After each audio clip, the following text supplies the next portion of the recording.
ദിവസം മദ്യപിച്ചില്ല. എൻ്റെ പേര് ലതീഷ്. ഹായ് ഹായ് ലതീഷേട്ടാ. ലതീഷ് ഭായ്. അപ്പം നന്നായിരിക്കുന്നു. ഇന്നത്തെ ദിവസം സുബോധവാനാണ് എന്ന് പറയാം. കാരണം വേറെ പ്രശ്നങ്ങളൊന്നും ഉണ്ടായിരുന്നില്ല. നന്നായിട്ട് തന്നെ ഇന്നത്തെ ദിവസത്തെ ആൽക്കോളിക് അനോണിമസിന്റെ ജീവിത രീതിയിലൂടെ അനുഭവിക്കാൻ പറ്റി. എല്ലാ ദിവസവും അങ്ങനെ ആയിക്കൊള്ളണമെന്ന് നിർബന്ധവുമില്ല, ചിലപ്പോൾ അങ്ങനെ ആവാറുമില്ല. ഇന്ന് ഏറെക്കുറെ പൊതുവെ തിങ്കളാഴ്ച സ്വല്പമൊക്കെ മടിയും അലസതയൊക്കെ കൂടുതലുള്ള ദിവസമാണ്. എന്നാൽ ഇന്ന് അതൊക്കെ അതിജീവിച്ച് കുഴപ്പമില്ലാതെ വരാൻ പറ്റി. വൈകുന്നേരം ആകുമ്പോഴേക്ക് തണുത്ത വെള്ളവും ഇതൊക്കെ ധാരാളം കുടിച്ചതിൻ്റെ ഒക്കെ ചില ക്ഷീണവും ജലദോഷമൊക്കെ തുടങ്ങിയിട്ടുണ്ട്. അപ്പോൾ ഞാൻ ഇന്നിപ്പോൾ യാദൃശ്യമായിട്ട് എല്ലാ ദിവസവും അങ്ങനെയാണല്ലോ, ഓരോരുത്തർ ഇതിനകത്ത് വരുന്നത് പല പല കാരണങ്ങൾ കൊണ്ടാണ്. ഇന്നിപ്പോൾ അതുപോലെ റോഷൻ ചില സമയത്ത് അങ്ങനെ പറയും, എന്താ അറിയില്ല, ഞാനങ്ങനെ നോ പറയാറില്ല. അപ്പം ഇന്ന് അതുപോലെ രസ് പറഞ്ഞൊരു ദിവസമാണ്. അപ്പം വിഷയം പലതും ചോദിക്കും, പലതും പറയും. അപ്പം ഇന്നിപ്പോൾ അങ്ങനെ വായിൽ വന്നൊരു വിഷയമായിരിക്കാം അനിയന്ത്രിതാവസ്ഥയും പ്രശാന്ത മനസ്ഥിതിയും. ഒരുപാട് കേട്ട് പരിചയമുള്ള രണ്ട് വാക്കുകളാണ്. ആൽക്കോളിക് അനോണിമസിലെ അംഗങ്ങൾക്ക് എപ്പോഴും സുപരിചിതമായ ബില്ലും ബോബും എന്ന് പറഞ്ഞ പോലെയുള്ള സുപരിചിതമായ ചില പദങ്ങളാണ് ഈ അനിയന്ത്രിതാവസ്ഥയും പ്രശാന്ത മനസ്ഥിതിയും. ഇത് രണ്ടും നമ്മളുടെ ജീവിതത്തിൽ ഒഴിച്ചുകൂടാൻ പറ്റാത്ത രണ്ട് അവസ്ഥകളാണ്. ഇത് ഏത് സമയത്തും ഒരുപോലെ നമ്മളുടെ ജീവിതത്തിൽ എല്ലാ ദിവസവും തന്നെ നമ്മളിലൂടെ കടന്നു പോകുന്ന അവസ്ഥകളുമാണ്. അല്ലാതെ ഏതെങ്കിലും ഒരു അവസ്ഥ കുറെ നേരം ഒരുമിച്ച് നിൽക്കുക, മറ്റേ അവസ്ഥ ഒട്ടും അനുഭവിക്കാതെ പോവുകയോ അങ്ങനെയൊന്നുമല്ല. ഇതിങ്ങനെ പരസ്പരം അങ്ങോട്ടും ഇങ്ങോട്ടും എന്താ പറയാ, പല രീതിയിൽ വെയിലും തണലും അല്ലെങ്കിൽ ചൂടും തണുപ്പും എന്ന് പറഞ്ഞ മാതിരി ഇങ്ങനെ പലതും അങ്ങോട്ടും ഇങ്ങോട്ടൊക്കെ മാറിപ്പോകുന്നത് പോലെ നമ്മളുടെ ജീവിതത്തിൽ പോകുന്ന അവസ്ഥകളാണ്. അപ്പൊ അതിനെക്കുറിച്ച് നമ്മൾ അല്പം ചിന്തിക്കുക എന്നുള്ളതാണ് ഇന്ന് രാത്രി മിഡ്നൈറ്റ് സ്റ്റാറിൽ ഉണ്ടാവുന്ന അല്ലെങ്കിൽ തീരുമാനം. ആൽക്കോളിക് അനോണിമസ് നമ്മളോട് പറയുന്നു, ഒന്നാമത്തെ പടിയിലാണ് നമ്മൾ ഈ ഒരു വാചകം പലപ്പോഴായിട്ട് കേൾക്കുക. എന്താണ്? അനിയന്ത്രിതമായി മദ്യത്തിന് മുന്നിൽ ഞാൻ ശക്തിഹീനാണ്, എൻ്റെ ജീവിതം അനിയന്ത്രിതമായി പോയി. അതാണ് പവർലെസ് ഓവർ ആൽക്കഹോൾ ആണല്ലോ. അവർ ലൈഫ് ഹാഡ് ബിക്കം അൺമാനേജ്ഡ് എന്നാണ്. അപ്പം അനിയന്ത്രിതമായ അല്ലെങ്കിൽ അൺമാനേജ്ഡ് ആയിട്ടുള്ള ഒരു അവസ്ഥയ്ക്ക് നമുക്കിപ്പോൾ ഒരു മാനേജറെ വെക്കുക എന്ന് പറയുന്നത് ഒട്ടും ശരിയായ ഒരു കാര്യമല്ലല്ലോ. അപ്പം ആൽക്കഹോളിക് അനോണിമസിൽ എവിടെയാണ് എൻ്റെ ഞാൻ എയിൽ വന്നു വരുന്നത്? നമ്മളെല്ലാവരും ഒരേ രീതിയിലായിരിക്കാം. പല രീതിയിൽ മദ്യപാനങ്ങളും പ്രശ്നങ്ങളും പരാജയങ്ങളൊക്കെ നമ്മൾ അനുഭവിച്ചെങ്കിലും ഏതാണ്ടൊക്കെ അറ്റത്തെത്തി നിൽക്കുന്ന നമ്മളെല്ലാവരും തന്നെ അവസാനം എത്തിച്ചേരുന്നത് ഈ ഒരു കൂട്ടായ്മയിൽ അല്ലെങ്കിൽ ഇതുപോലുള്ള മറ്റു പല സംവിധാനങ്ങളിലൊക്കെ ആയിരിക്കും. ചില ആളുകൾ ട്രീറ്റ്മെന്റ് സെന്ററിൽ നിന്നും മറ്റു ചിലർ മറ്റു പല മെസ്സേജുകളിലൂടെയൊക്കെ കൂട്ടായ്മയിൽ എത്തിച്ചേരാറുണ്ട്. അപ്പോൾ വന്ന് പെട്ട് കഴിയുമ്പോൾ പിന്നെ നമ്മളെല്ലാവരും തന്നെ ഒരേ തൂവൽ പക്ഷികളെ പോലെ ഒരുപാട് സമാനതകൾ നമ്മൾ പരസ്പരം കാണാനും കേൾക്കാനും അനുഭവിക്കാനൊക്കെ കഴിയുന്നത് കൊണ്ട് തന്നെ നമ്മളിലൂടെ ഒരു കൂട്ടായ്മ ഉരുത്തിരിഞ്ഞു വരുന്നതും പരസ്പരം ആളുകൾ രോഗവിമുക്തരാകുന്നത് കാണുന്നതും നമ്മൾക്ക് ഒരു കൂട്ടം ചങ്ങാതിമാരുണ്ടായിരിക്കുന്നതൊക്കെ നമ്മൾ അനുഭവിക്കുകയൊക്കെ ചെയ്യുന്നത് നമ്മളൊന്നും ഒരിക്കലും അത് നഷ്ടപ്പെടുത്താൻ ആഗ്രഹിക്കുന്നില്ല എന്ന് ഞങ്ങൾക്ക് ഉറപ്പുണ്ട് എന്നാണ് നമ്മളുടെ ടെക്സ്റ്റുകളിൽ പറയുന്നത്. അതുകൊണ്ട് തന്നെ നമ്മൾ ഇതിനകത്ത് വരുമ്പം പലപ്പോഴും പല രീതിയിൽ ആളുകൾ ചിലപ്പോൾ അമിതമായിട്ടുള്ള ശാരീരിക പ്രശ്നങ്ങളും നീണ്ട ഗുരുതരമായ പ്രശ്നങ്ങളിലൂടെയൊക്കെ കടന്നു വന്നിട്ടുള്ള ആളുകളുണ്ടാകാം. എന്നാൽ ശാരീരികമായിട്ട് വലിയ പ്രശ്നങ്ങളൊന്നും ഇല്ലാതെ മാനസികമായിട്ടും മറ്റുള്ള രീതിയിൽ സാമ്പത്തികമായിട്ടൊക്കെ പ്രശ്നങ്ങളിലൂടെ കടന്നു വന്നവരും അങ്ങനെ പലതരത്തിൽ ആളുകൾ ഈ കൂട്ടായ്മയിൽ എത്തിച്ചേരുന്നത് നമ്മൾ കണ്ടിട്ടുണ്ട്. പക്ഷെ ഇവർക്കൊക്കെ രക്ഷപ്പെടാനുള്ള മാർഗം ഒന്ന് തന്നെയാണ്. അവിടെയാണ് ഇതിൻ്റെയൊക്കെ ഒരു വല്ലാത്തൊരു ഒരു പാരഡോക്സ് എന്ന് പറയും, അല്ലെങ്കിൽ അതിൻ്റെ ഒരു വിരോധാഭാസം. എങ്ങനെ അടി തട്ടി വന്നാലും അടി തട്ടാതെ വന്നാലും ഇനി പഴുത്തു വന്നാലും പഴുക്കാതെ വന്നാലും മൂത്തിട്ടായാലും ഇനിയിപ്പോൾ നരച്ചിട്ടായാലും ഒന്നും പ്രശ്നമല്ല. നമുക്ക് പോകേണ്ടത് ആ ഒരു ഒരേ വഴിയിലൂടെയാണ് നമുക്ക് യാത്ര ചെയ്യാനുള്ളത്. അപ്പം ഇവിടെ എത്തിയതിനു ശേഷം നമ്മുടെ അനിയന്ത്രിതമായ അവസ്ഥ ഒരു താൽക്കാലികമായ ഒരു അവസ്ഥയാണ് എന്ന് നമ്മൾ ഭ്രമിച്ചു പോവുക, അല്ലെങ്കിൽ അത്തരത്തിൽ നമ്മൾക്ക് ചില അർദ്ധ മനസ്സുകളൊക്കെ കടന്നു വരുമ്പം നമ്മൾ ആ ഒരു പ്രതിസന്ധി ഘട്ടത്തിൽ നമ്മൾ ഒരുപാട് കിടന്നങ്ങ് ബുദ്ധിമുട്ടുന്നത് പലപ്പോഴും നമ്മൾ കണ്ടിട്ടുണ്ട്. എല്ലാവരും തന്നെ ആ ഒരു ഘട്ടം തരണം ചെയ്തവരായിരിക്കാം.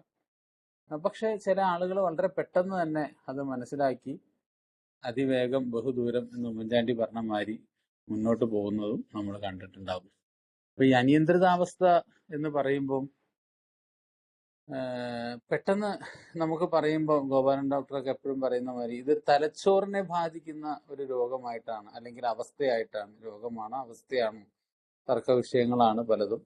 എങ്കിലും അത് തലച്ചോറിനെയാണ് ഇത് സാരമായിട്ട് ബാധിക്കുന്നത് എന്നുള്ളത് നമുക്ക് എല്ലാവർക്കും സംശയമില്ലാതെ അംഗീകരിക്കാൻ പറ്റുന്ന ഒരു കാര്യം തന്നെയാണ്. അപ്പൊ അതുകൊണ്ട് തന്നെ ഈ തലച്ചോറിനെ ബാധിക്കുന്നത് കൊണ്ട് ഈ ആസക്തി എന്ന് പറയുന്ന അവസ്ഥ നമ്മളെ വല്ലാതെ കീഴ്പ്പെടുത്തി കളയും. അതിപ്പം മദ്യാസക്തി എന്ന് പറയുമ്പം നമ്മളെ സംബന്ധിക്കുന്ന കാര്യമാണ്. മറ്റു പല ആസക്തികളും മറ്റു പല കൂട്ടായ്മകളും മറ്റു പല ആളുകൾക്കൊക്കെ ഉണ്ടായിരിക്കാം. എങ്കിലും നമ്മളിവിടെ എടുത്തു പറയുന്നത് ആ മദ്യത്തോടുള്ള ഒരു ആസക്തിയാണ്. നമ്മളത് പലപ്പോഴും അത് തലച്ചോറിനെയാണ് അത് സാരമായിട്ട് ബാധിക്കുകയും ചെയ്യുന്നത്. അപ്പം ഇതൊക്കെ ഒറ്റ നോട്ടത്തില് നമുക്ക് തിരിച്ചറിയാൻ വലിയ പാടാണ്. അപ്പൊ അതുകൊണ്ട് തന്നെ ചില ആളുകൾ പരാജയത്തിന്റെ നെല്ലിപ്പലക കാണണമെന്ന് നമ്മൾ നിർബന്ധം പിടിക്കാറുണ്ട്. കാരണം ഈ ചില കാര്യങ്ങളൊന്നും അവർക്ക് പെട്ടെന്ന് ബോധ്യപ്പെടാൻ പ്രയാസമായിരിക്കും. അതുകൊണ്ട് തന്നെ അനുഭവത്തിന്റെ ആ ഒരു ആഴത്തിൽ നിന്നുകൊണ്ട്, അല്ലെങ്കിൽ അതിന്റെ അവസ്ഥയിൽ നിന്നുകൊണ്ട് മാത്രമേ അയാൾ ഒരു അംഗീകരിക്കലും അല്ലെങ്കിൽ അതിന് സമ്മതിക്കാനും അയാൾ തയ്യാറാവുകയുള്ളൂ എന്നുള്ളത് ഈ രോഗത്തിന്റെ മാത്രമാണോ എന്നറിയില്ല, ഒരു വല്ലാത്ത ഒരു പ്രതിഭാസമായിട്ട് നമ്മളുടെ ഇടയിൽ നിലനിൽക്കുന്ന ഒരു കാര്യം. അത് തന്നെയായിരിക്കും ഒരുപക്ഷെ നമുക്ക് ഇത്തരം സഹായം തേടുന്ന ആളുകളോട് നമ്മൾ പറയുന്നത്. ഒന്നില്ലെങ്കിൽ നിങ്ങൾ പൂർണ്ണമായിട്ട് സമ്മതിക്കേണ്ടതുണ്ട്, നിങ്ങൾക്ക് രക്ഷപ്പെടണം എന്നുള്ള ആഗ്രഹം നിങ്ങൾക്കുണ്ടാകണം. എങ്കിൽ മാത്രമേ ഈ കൂട്ടായ്മയ്ക്ക് എന്തെങ്കിലും നമുക്ക് ഒരു രക്ഷപ്പെടുത്താൻ കഴിയുള്ളൂ എന്നാണ് നമ്മൾ പറയാറുള്ളത് പൊതുവെ. ഏതായാലും ഇത് തിരിച്ചറിയാൻ വേണ്ടി ആൽക്കഹോളിക് അനോണിമസ് നമ്മളുടെ മുമ്പിലേക്ക് വെക്കുന്ന പലവിധ മാർഗങ്ങളിൽ ഒന്നാണ് ലഘുലേഖകൾ, ഇൻട്രഡക്ടറി പാംലെറ്റ്സ്. ആ പാംലെറ്റ്സിൽ ചിലപ്പോൾ നമ്മളുടെ അനിയന്ത്രിതാവസ്ഥയെ കുറിച്ചൊക്കെ ചില പരാമർശങ്ങൾ നടത്താറുണ്ട്.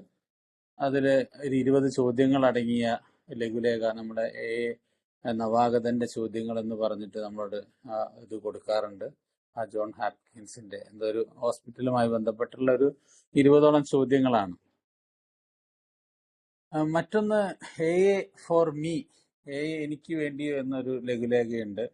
ഒരു 10-16 പേജുള്ള ചിത്രങ്ങൾ അടങ്ങിയ ഒരു മലയാളത്തിലെ ലഘുലേഖ. അതിൽ പലപ്പോഴും നമ്മളുടെ ചോദ്യം, നിങ്ങളുടെ ജോലി നിങ്ങൾക്ക് നഷ്ടമായോ, നിങ്ങളുടെ സാമ്പത്തികം നഷ്ടമായോ, നിങ്ങളുടെ കുടുംബം പ്രശ്നങ്ങളായോ, നിങ്ങളുടെ സാമൂഹ്യപരമായ കാര്യങ്ങൾ, അങ്ങനെ എല്ലാ അർത്ഥത്തിലും നമ്മളോട് ഒരു 10-15 ചോദ്യങ്ങൾ അടങ്ങുന്ന ഒരു ചിത്രങ്ങൾ അടങ്ങിയ ഒരു ലഘുലേഖ. ഇങ്ങനെ തുടങ്ങി പല രീതിയിൽ നമ്മളോട് ചോദിക്കുന്ന ചില ചോദ്യങ്ങളൊക്കെ എയുടെ തുടക്കക്കാർക്ക് വേണ്ടി തയ്യാറാക്കിയതായിട്ട് നമ്മൾ കണ്ടിട്ടുണ്ട്. ഈ ഇത്തരം മാർഗങ്ങളിലൂടെ വേണമെങ്കിൽ ഒരുപക്ഷെ ഒരു തിരിഞ്ഞു നോട്ടം നമുക്ക് നടത്തി വളരെ പെട്ടെന്ന് തന്നെ ഈ ലളിതമായ പരിപാടിയുമായിട്ട് അഴുകിച്ചേരാൻ നമുക്ക് സാധിക്കുമെന്ന് കഴിയുന്നവരും ധാരാളമുണ്ട്. പക്ഷെ ബഹുഭൂരിഭാഗം ആളുകളും ആ ഒരു പിങ്ക് ക്ലൗഡ്, അല്ലെങ്കിൽ ആ തുടക്കത്തിൽ ഉണ്ടാകുന്ന അത്തരം ചില പ്രതിസന്ധിയിലൂടെ തന്നെ കടന്നു പോയിട്ട് അവര് മുന്നോട്ട് പോകുന്നത് തന്നെയാണ് നമ്മൾ കണ്ടിട്ടുള്ളത്. അപ്പൊ ഇത്തരം ആളുകളിൽ ഈ ഒരു മദ്യപാനത്തിന്റെ തുടക്കം നമുക്ക് എല്ലാവർക്കും അറിയാം, ഒരു തമാശയ്ക്ക് സുഹൃത്തുക്കളോടൊപ്പം, അതല്ലെങ്കിൽ മാനസികമായ പിരിമുറുക്കത്തിൽ നിന്ന് താൽക്കാലികമായ രക്ഷപ്പെടലിന് വേണ്ടിയൊക്കെ മദ്യം കഴിച്ചു നോക്കിയ നമ്മൾ വളരെ വാൾട്ടർ ഹാഗനെ പോലെ ആയിരുന്നു എന്ന് ബിൽ അദ്ദേഹത്തിന്റെ ബിൽ സ്റ്റോറിയിൽ പറഞ്ഞ മാതിരി അതിവേഗം തന്നെ ആ ഒന്നാമനാവാനുള്ള ആ ഒരു തീവ്രമായ ആഗ്രഹത്തിന്റെ പിറകെ നമ്മൾ ഓടുന്നത് നമ്മൾ കണ്ടിട്ടുണ്ടായിരുന്നു. ആ തുടക്കം പോലും ശരിക്കും first drink does the damage എന്നൊക്കെ നമ്മൾ പറയുന്ന പോലെ എന്നെ സംബന്ധിച്ചിടത്തോളം ആൽക്കഹോളിക് അനോണിമസിൽ വന്ന സമയത്ത് എനിക്ക് പെട്ടെന്ന് തന്നെ മനസ്സിലാക്കാൻ പറ്റിയൊരു കാര്യം, ഞാൻ ഒരിക്കലും ഒരു സന്തോഷത്തിന് വേണ്ടിയിട്ടോ അല്ലെങ്കിൽ ഒരു സന്തോഷമുള്ള സമയത്തോ ആയിരുന്നില്ല എൻ്റെ മദ്യപാനത്തിന്റെ തുടക്കവും എൻ്റെ കൂടുതൽ തീവ്രമായ അവസ്ഥകളും അല്ലെങ്കിൽ ആ മദ്യപാനത്തിന്റെ കാലഘട്ടവും. അപ്പോഴൊക്കെ എനിക്ക് ഈ പറഞ്ഞ മാതിരി എന്തിന്റെയൊക്കെയോ പിറകെ ഞാൻ അതിവേഗം ഓടുന്നതിന്റെ തിരക്കിലായിരുന്നു. എവിടെയും ഒരു സംതൃപ്തി എനിക്ക് അനുഭവിക്കാൻ പറ്റിയില്ല. അതല്ലെങ്കിൽ എന്തോ ഇനിയും ഇനിയും വേണം വേണം വേണം, അല്ലെങ്കിൽ ആരേക്കോ എനിക്ക് മറികടക്കാനുണ്ടായിരുന്നു എന്നുള്ള ഒരു വല്ലാത്തൊരു ആവേശം പലപ്പോഴും അതിനൊരു സഹായിയായിട്ടാണ് മദ്യം എൻ്റെ ജീവിതത്തിൽ നിലനിന്നിരുന്നത്. അപ്പൊ അതുകൊണ്ട് തന്നെ ആ ഒരു തുടക്കത്തിൽ തന്നെ എൻ്റെ ജീവിതത്തിൽ ഇതിന്റെ ആവേശം, ആസക്തി തന്നെ തീവ്രമായിട്ട് തന്നെ നിലനിന്നിരുന്നു എന്നുള്ളതാണ്.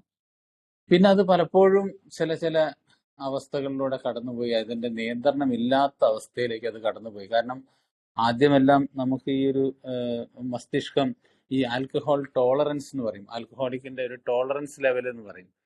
ആ ഒരു എന്താ പറയാ, അത് ലഭിക്കാതെ വരുമ്പോൾ ഉണ്ടാകുന്ന ഒരവസ്ഥ.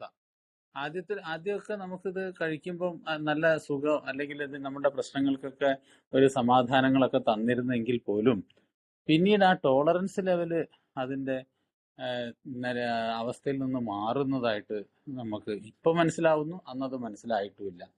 അപ്പൊ മസ്തിഷ്കത്തിലേക്ക് നേരത്തെ പറഞ്ഞ മാതിരി തലച്ചോറിനെ ബാധിച്ച അവസ്ഥയിൽ അതിന്റെ ആ ഒരു പ്രത്യാഘാതങ്ങള് നമുക്ക് കാണാൻ പറ്റും. അത് വേറൊരു പ്രകാരത്തിലായിരിക്കും നമ്മൾ അനുഭവിക്കുക. കാരണം എന്താ വെച്ചാല് ഈ കൂടുതൽ സമയം നമ്മൾ ഈ തലച്ചോറിൽ മദ്യം നിലനിൽക്കുന്നതുകൊണ്ട് തന്നെ അതുണ്ടാക്കുന്ന വലിയ വലിയ പ്രശ്നങ്ങളെ ഒരു പരിധി വരെ അത് തടഞ്ഞു നിർത്താൻ ഈ മദ്യത്തിന് അവിടെ സാധിക്കുന്നു എന്നുള്ളതാണ്. അതുകൊണ്ട് തന്നെ നമ്മൾ കുറേ കാലം നമ്മൾ അതുമായിട്ട് മുന്നോട്ട് പോകുമ്പോൾ നമ്മൾ ചിലപ്പോൾ ചില കബളിപ്പിക്കലിലേക്കൊക്കെ നമ്മൾ പെട്ടുപോകും. അതായത് എത്ര കഴിച്ചാലും എനിക്ക് ആ ടോളറൻസ് ലെവല് എനിക്കുണ്ട്, അല്ലെങ്കിൽ എനിക്കിത് പ്രശ്നമല്ല, അല്ലെങ്കിൽ എനിക്കതിന് കഴിയുന്നുണ്ട് എന്നുള്ള ആ ഒരു മിഥ്യാധാരണ പലപ്പോഴും ഈ ഒരു അവസ്ഥയിൽ നമ്മൾ കാണാറുണ്ട്. അപ്പൊ ഇവിടെയാണ് ശരിക്കും പറഞ്ഞാല് ഒരു ആൽക്കഹോളിക് ഡിപ്പെൻഡൻസ് ആയിട്ട് മാറുന്നത്, അല്ലെങ്കിൽ അതൊരു വിധേയത്വമായിട്ട്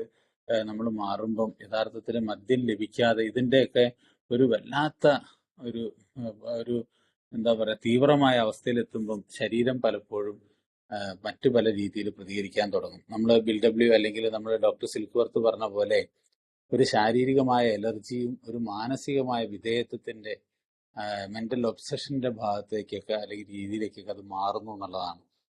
അപ്പം ഈ ഒരു അവസ്ഥ തരണം ചെയ്യാൻ വേണ്ടി നമ്മൾ രാവിലത്തെ വിറയൽ, അല്ലെങ്കിൽ നമ്മളുടെ മറ്റു പലതരത്തിലുള്ള ഉത്കണ്ഠകളും പ്രശ്നങ്ങളും ഇതെല്ലാം നമ്മളെ വല്ലാതെ തകരാറിലേക്ക് ആക്കുമ്പോൾ നമ്മൾ രാവിലത്തെ കുടി തുടങ്ങുന്നു, ഉച്ചത്തെ കുടി തുടങ്ങുന്നു, ദിവസം മുഴുവനുള്ള കുടിയിലേക്ക് ഓരോരോ ഘട്ടത്തിലേക്ക് അത് മാറി മറയുന്നു. അങ്ങനെ നമ്മളുടെ അവസ്ഥകൾ അനിയന്ത്രിതമായ അവസ്ഥയിൽ നിന്ന് ആ എന്താ പറയുക ബോട്ടം ഹിറ്റ് ആവുന്ന, അടി തട്ടുന്ന, ഏതാണ്ട് ഒരു അറ്റത്തെത്തിയ ഒരു മനുഷ്യനെ പോലെ ചില ആളുകൾ 10-30 വർഷം എടുക്കുന്നു, ചില ആളുകൾ എന്നെ പോലെ 5-8 വർഷം കൊണ്ട് തന്നെ ആ ഒരു പരിതാപകരമായ അവസ്ഥയിലേക്ക് എത്തുന്നു. അങ്ങനെ ഓരോരുത്തരും പല രീതിയിലാണെങ്കിൽ പോലും എല്ലാം കഴിഞ്ഞ് ആ ഒരു ബിൽഡബ്ല്യുവിന്റെ ഒരു കഥയിൽ പറഞ്ഞ മാതിരി ആ പ്രഭാതത്തിന് മുമ്പുള്ള ഇരുട്ട് അതിഭീകരമായ ഒരവസ്ഥയിലേക്ക് അത് എത്തിച്ചേരുന്നു എന്നുള്ളതാണ്. ഇതിന്റെ ഇടയിൽ ഉണ്ടാക്കുന്ന ഒരുപാട് ചീറിപ്പാഞ്ഞടിക്കുന്ന ഒരു കൊടുങ്കാറ്റ് പോലെയാണ് മദ്യാസക്തൻ എന്ന് പറയുമ്പം അയാൾ ഏതറ്റത്തെയും മറ്റു പല രീതിയിൽ വേണമെങ്കിൽ നമുക്കതിന് എത്ര വേണമെങ്കിലും വിശാലമായിട്ട് നമുക്ക് കൊണ്ടുപോകാം. ഉദാഹരണത്തിന് അയാളുടെ ഒരു മദ്യാസക്തൻ നേരിട്ടും അല്ലാതെയും 10 മുതൽ 13 പേരെ ആക്രമിക്കപ്പെടുന്നു. അയാളുടെ കുടുംബം ഏതാണ്ട് എല്ലാം നഷ്ടപ്പെട്ട അവസ്ഥയിലേക്ക് അയാൾ മാറുന്നു. അകന്നുപോയ ഭാര്യമാര്, അല്ലെങ്കിൽ എന്താ പറയാ എല്ലാം ജോലി നഷ്ടപ്പെടുന്ന അവസ്ഥകള്, വീട് ഇല്ലാതെ തെരുവിലെത്തുന്ന അവസ്ഥകള്, മാരകമായ രോഗം ബാധിച്ച് നിരന്തരമായി ആശുപത്രികൾ കയറി ഇറങ്ങുന്ന ആളുകള്, ഇതെല്ലാം മറ്റൊരു പ്രകാരത്തില് നമ്മളുടെ ജീവിതത്തിൽ ശരിക്കും പറഞ്ഞാല് വല്ലാത്തൊരവസ്ഥയിലേക്ക് അത് മാറുന്നു എന്നുള്ളതാണ്. ഇനിയിപ്പോ ഏതെങ്കിലും തരത്തിലൊരു ചികിത്സയ്ക്ക് നമ്മൾ വിധേയമാകുമ്പോൾ ആൽക്കഹോളിക് വിഡ്രോവൽ സിംറ്റംസ് എന്ന് പറയുന്ന ആ പിന്മാറ്റ അസ്വസ്ഥതകൾ കൊണ്ട് പൊറുതിമുട്ടുന്ന ഒരുപാട് അവസ്ഥകൾ, ഇങ്ങനെ ആ സമയത്തുണ്ടാകുന്ന ഒരു വല്ലാത്തൊരവസ്ഥയുണ്ട്. അമിതമായ ഒരു വിയർപ്പ്, ഹൃദയമിടിപ്പിന്റെ ഒരു തീവ്രത, അല്ലെങ്കിൽ അത് നമുക്ക് ഒരിക്കലും നമുക്ക് എന്താ പറയാ ഉൾക്കൊള്ളാൻ പോലും പറ്റാത്ത അവസ്ഥകൾ, അസ്വസ്ഥതകൾ. ഇപ്പൊ ഇത് ഒഴിവാക്കാൻ വേണ്ടി വീണ്ടും ഒന്നോ രണ്ടോ അല്ലെങ്കിൽ ആഴ്ചകളുടെ കുടിയിൽ നിന്ന് വിട്ടു നിൽക്കുന്ന ആ ഒരു അവസ്ഥ തകർന്ന് വീണ്ടും ഒരു കുടിയിലേക്ക് പോകുന്നു. അങ്ങനെ വീണ്ടും വീണ്ടുമുള്ള ഒരു പുനർപതനങ്ങൾ. അങ്ങനെ നോക്കുമ്പം ശരിക്കും പറഞ്ഞാൽ ആർക്കും രക്ഷപ്പെടുത്താൻ പറ്റാത്ത അവസ്ഥയിലേക്ക് ഒരു മദ്യാസക്തൻ തകർന്നടിയുന്നത് ഒരു ദുരന്തമായ കാഴ്ചയായിട്ട് നമ്മളുടെ ചുറ്റുപാടും ചിലപ്പോഴൊക്കെ നമ്മൾ നിസ്സഹായരായിട്ട് കണ്ടു നിൽക്കാറുണ്ട്. അപ്പൊ ഇവിടെയാണ് ശരിക്കും പറഞ്ഞാൽ എന്താണ് അനിയന്ത്രിതാവസ്ഥ എന്നുള്ളത് നമ്മൾക്ക് മനസ്സിലാക്കാൻ ആൽക്കഹോളിക് അനോണിമസ് നമ്മളെ സഹായിക്കുന്നത്. പലപ്പോഴും ഇതിന്റെ ഏതൊക്കെയോ ഒരു ഘട്ടത്തിൽ ആരുടെയൊക്കെയോ സഹായത്താൽ ചില ആശുപത്രികളിലോ ചികിത്സാലയങ്ങളിലോ കയറിപ്പറ്റി അതിലൂടെ ഒരു എന്താ പറയാ ഒരു ഇടനാഴിയിലൂടെ ചിലപ്പോഴൊക്കെ നമ്മൾ ആൽക്കഹോളിക് അനോണിമസ് എന്ന് പറഞ്ഞ ഈ ഒരു അത്ഭുതകരമായ കൂട്ടായ്മയിലേക്ക് എത്തിച്ചേരുന്ന അപൂർവം തെരഞ്ഞെടുക്കപ്പെട്ട ചില വ്യക്തികളെ നമ്മൾക്ക് കണ്ടുമുട്ടാൻ കഴിയാറുണ്ട്. അപ്പൊ ഇവിടെയൊക്കെയാണ് ശരിക്കും പറഞ്ഞാൽ ആ ന്യൂറോ ട്രാൻസ്മിറ്റേഴ്സിന്റെ ബാലൻസ് ഇല്ലായ്മ എന്നാണ് ഡോക്ടർ ഗോവാൻ സാർ എപ്പോഴും പറയുന്നത്. നമ്മളുടെ ഒരു തലച്ചോറിലുണ്ടാകുന്ന ഇത്തരത്തിലുള്ള പലതരത്തിലുള്ള ഡോപ്പമിനോ അങ്ങനെയൊക്കെ പറയുന്ന പേരുകളിൽ അറിയപ്പെടുന്ന രാസവസ്തുക്കളുടെ ചില ഇൻബാലൻസിങ് ആയിട്ടുള്ള അവസ്ഥകൾ. ഇവിടെയൊക്കെയാണ് ആ അസന്തുലിതാവസ്ഥയെ മറികടക്കാൻ വേണ്ടി, അതല്ലാതെ ഉറക്കമില്ലായ്മ, മയക്കം, ക്ഷീണം, അതുകൂടാതെ ഇതൊക്കെ ശരിക്കും പറഞ്ഞാൽ ഒരുപാട് പ്രത്യാഘാതങ്ങൾക്കൊക്കെ നമ്മളെ കാരണമാകും. ചില ഭ്രാന്തിനേക്കാളും ഇൻസാനിറ്റി, മതിഭ്രമം, അതല്ലെങ്കിൽ വളരെ ഗുരുതരമായ ഭ്രാന്തനെ പോലെ പെരുമാറുന്ന അവസ്ഥകൾ, അതുപോലെ പലതരത്തിലുള്ള ശാരീരിക പ്രശ്നങ്ങൾ, അതുപോലെ നമ്മൾ എന്താ പറയാ ഇത് പറയാറുണ്ടല്ലോ, അപസ്മാരങ്ങള്, അല്ലെങ്കിൽ ഇങ്ങനെയുള്ള ബോധക്ഷയങ്ങൾ, ഇങ്ങനെയൊക്കെ സംഭവിക്കുന്ന ആളുകൾ. ഇതുകൂടാതെ നമ്മൾ കാണുന്ന അതിഗുരുതരമായ ഹാലൂസിനേഷൻ, എന്താ പറയാ ഒരു മായാക്കാഴ്ചകള്, ഭീകരമായ കാഴ്ചകൾ നമ്മൾ സംഭവിക്കാൻ പറ്റും. ബ്ലാക്ക് ഔട്ടുകൾ എന്ന് പറഞ്ഞാൽ നമുക്കത് വലിയ അളവിൽ തന്നെ ആവർത്തിച്ച് സംഭവിക്കുന്ന ബ്ലാക്ക് ഔട്ടുകൾ നമുക്ക് ഉണ്ടാവും. ലൈംഗികപരമായ ഇന്നബിലിറ്റികൾ, അതായത് അതിന്റെ ഒരു വല്ലാത്ത ഒരു എന്താ പറയാ നിരാശകളും സങ്കടങ്ങളും അതിന്റെ ഒരു കഴിവില്ലായ്മകളൊക്കെ നമ്മളെ അപകടപ്പെടുത്തുന്നു. ഇതുകൂടാതെ അപകടകരമായ ഡ്രൈവിങ്ങിലൂടെ സംഭവിക്കുന്ന മാരകമായ അപകടങ്ങൾ, ഇങ്ങനെയൊക്കെ ഒട്ടനവധി അനിയന്ത്രിതമായ അവസ്ഥകളിലൂടെ ഓരോരുത്തരും വ്യത്യസ്തമായ അളവിലും വ്യത്യസ്തമായ കാലഘട്ടങ്ങളിലൂടെയൊക്കെ നമ്മളിലൂടെ കടന്നു പോകുന്നത് നമ്മൾ കണ്ടിട്ടുണ്ട്. ഡെലീറിയം ട്രിമൻഡസ് എന്നൊക്കെ പറയുന്ന ചില വാചകങ്ങൾ, അതായത് ശരിക്കും പറഞ്ഞാൽ ഒരിക്കലും ഉറക്കമില്ലാത്ത കുറെ ദിവസങ്ങൾ, ഉത്കണ്ഠ രോഗം, എന്താ പറയാ ആൻസൈറ്റികൾ, നമ്മളെ ശരിക്കും പറഞ്ഞാല് റോഡ് ക്രോസ് ചെയ്യാൻ പറ്റാത്ത അവസ്ഥ, ആരോ വന്ന് നമ്മളെ പിടിച്ചു കൊണ്ടുപോകുന്ന മാതിരിയുള്ള മായാ കാഴ്ചകൾ, ഇങ്ങനെ തുടങ്ങിയിട്ടുള്ള ധാരാളം പ്രതിസന്ധികൾ ഒരു മദ്യാസക്തന്റെ ജീവിതത്തിലൂടെ കടന്നു പോകാറുണ്ട്. ഇപ്പൊ ഇതിലൊക്കെ എത്രത്തോളം അളവില് ഒരാള് അനുഭവിക്കുമെന്ന് നമുക്ക് പറയാൻ കഴിയില്ല. പക്ഷെ അതിന്റെ ഒരു രോഗലക്ഷണങ്ങള് എത്ര വേണമെങ്കിലും നമുക്ക് നീട്ടിക്കൊണ്ടുപോകാൻ സാധിക്കും. ഞാൻ ഇങ്ങനെയൊക്കെയുള്ള അവസ്ഥകളിലൂടെയൊക്കെ തന്നെ ഏതാണ്ട് ചെറിയ ചെറിയ രീതിയിൽ ഞാൻ കടന്നുപോയി എന്നുള്ളതാണ്. അപ്പം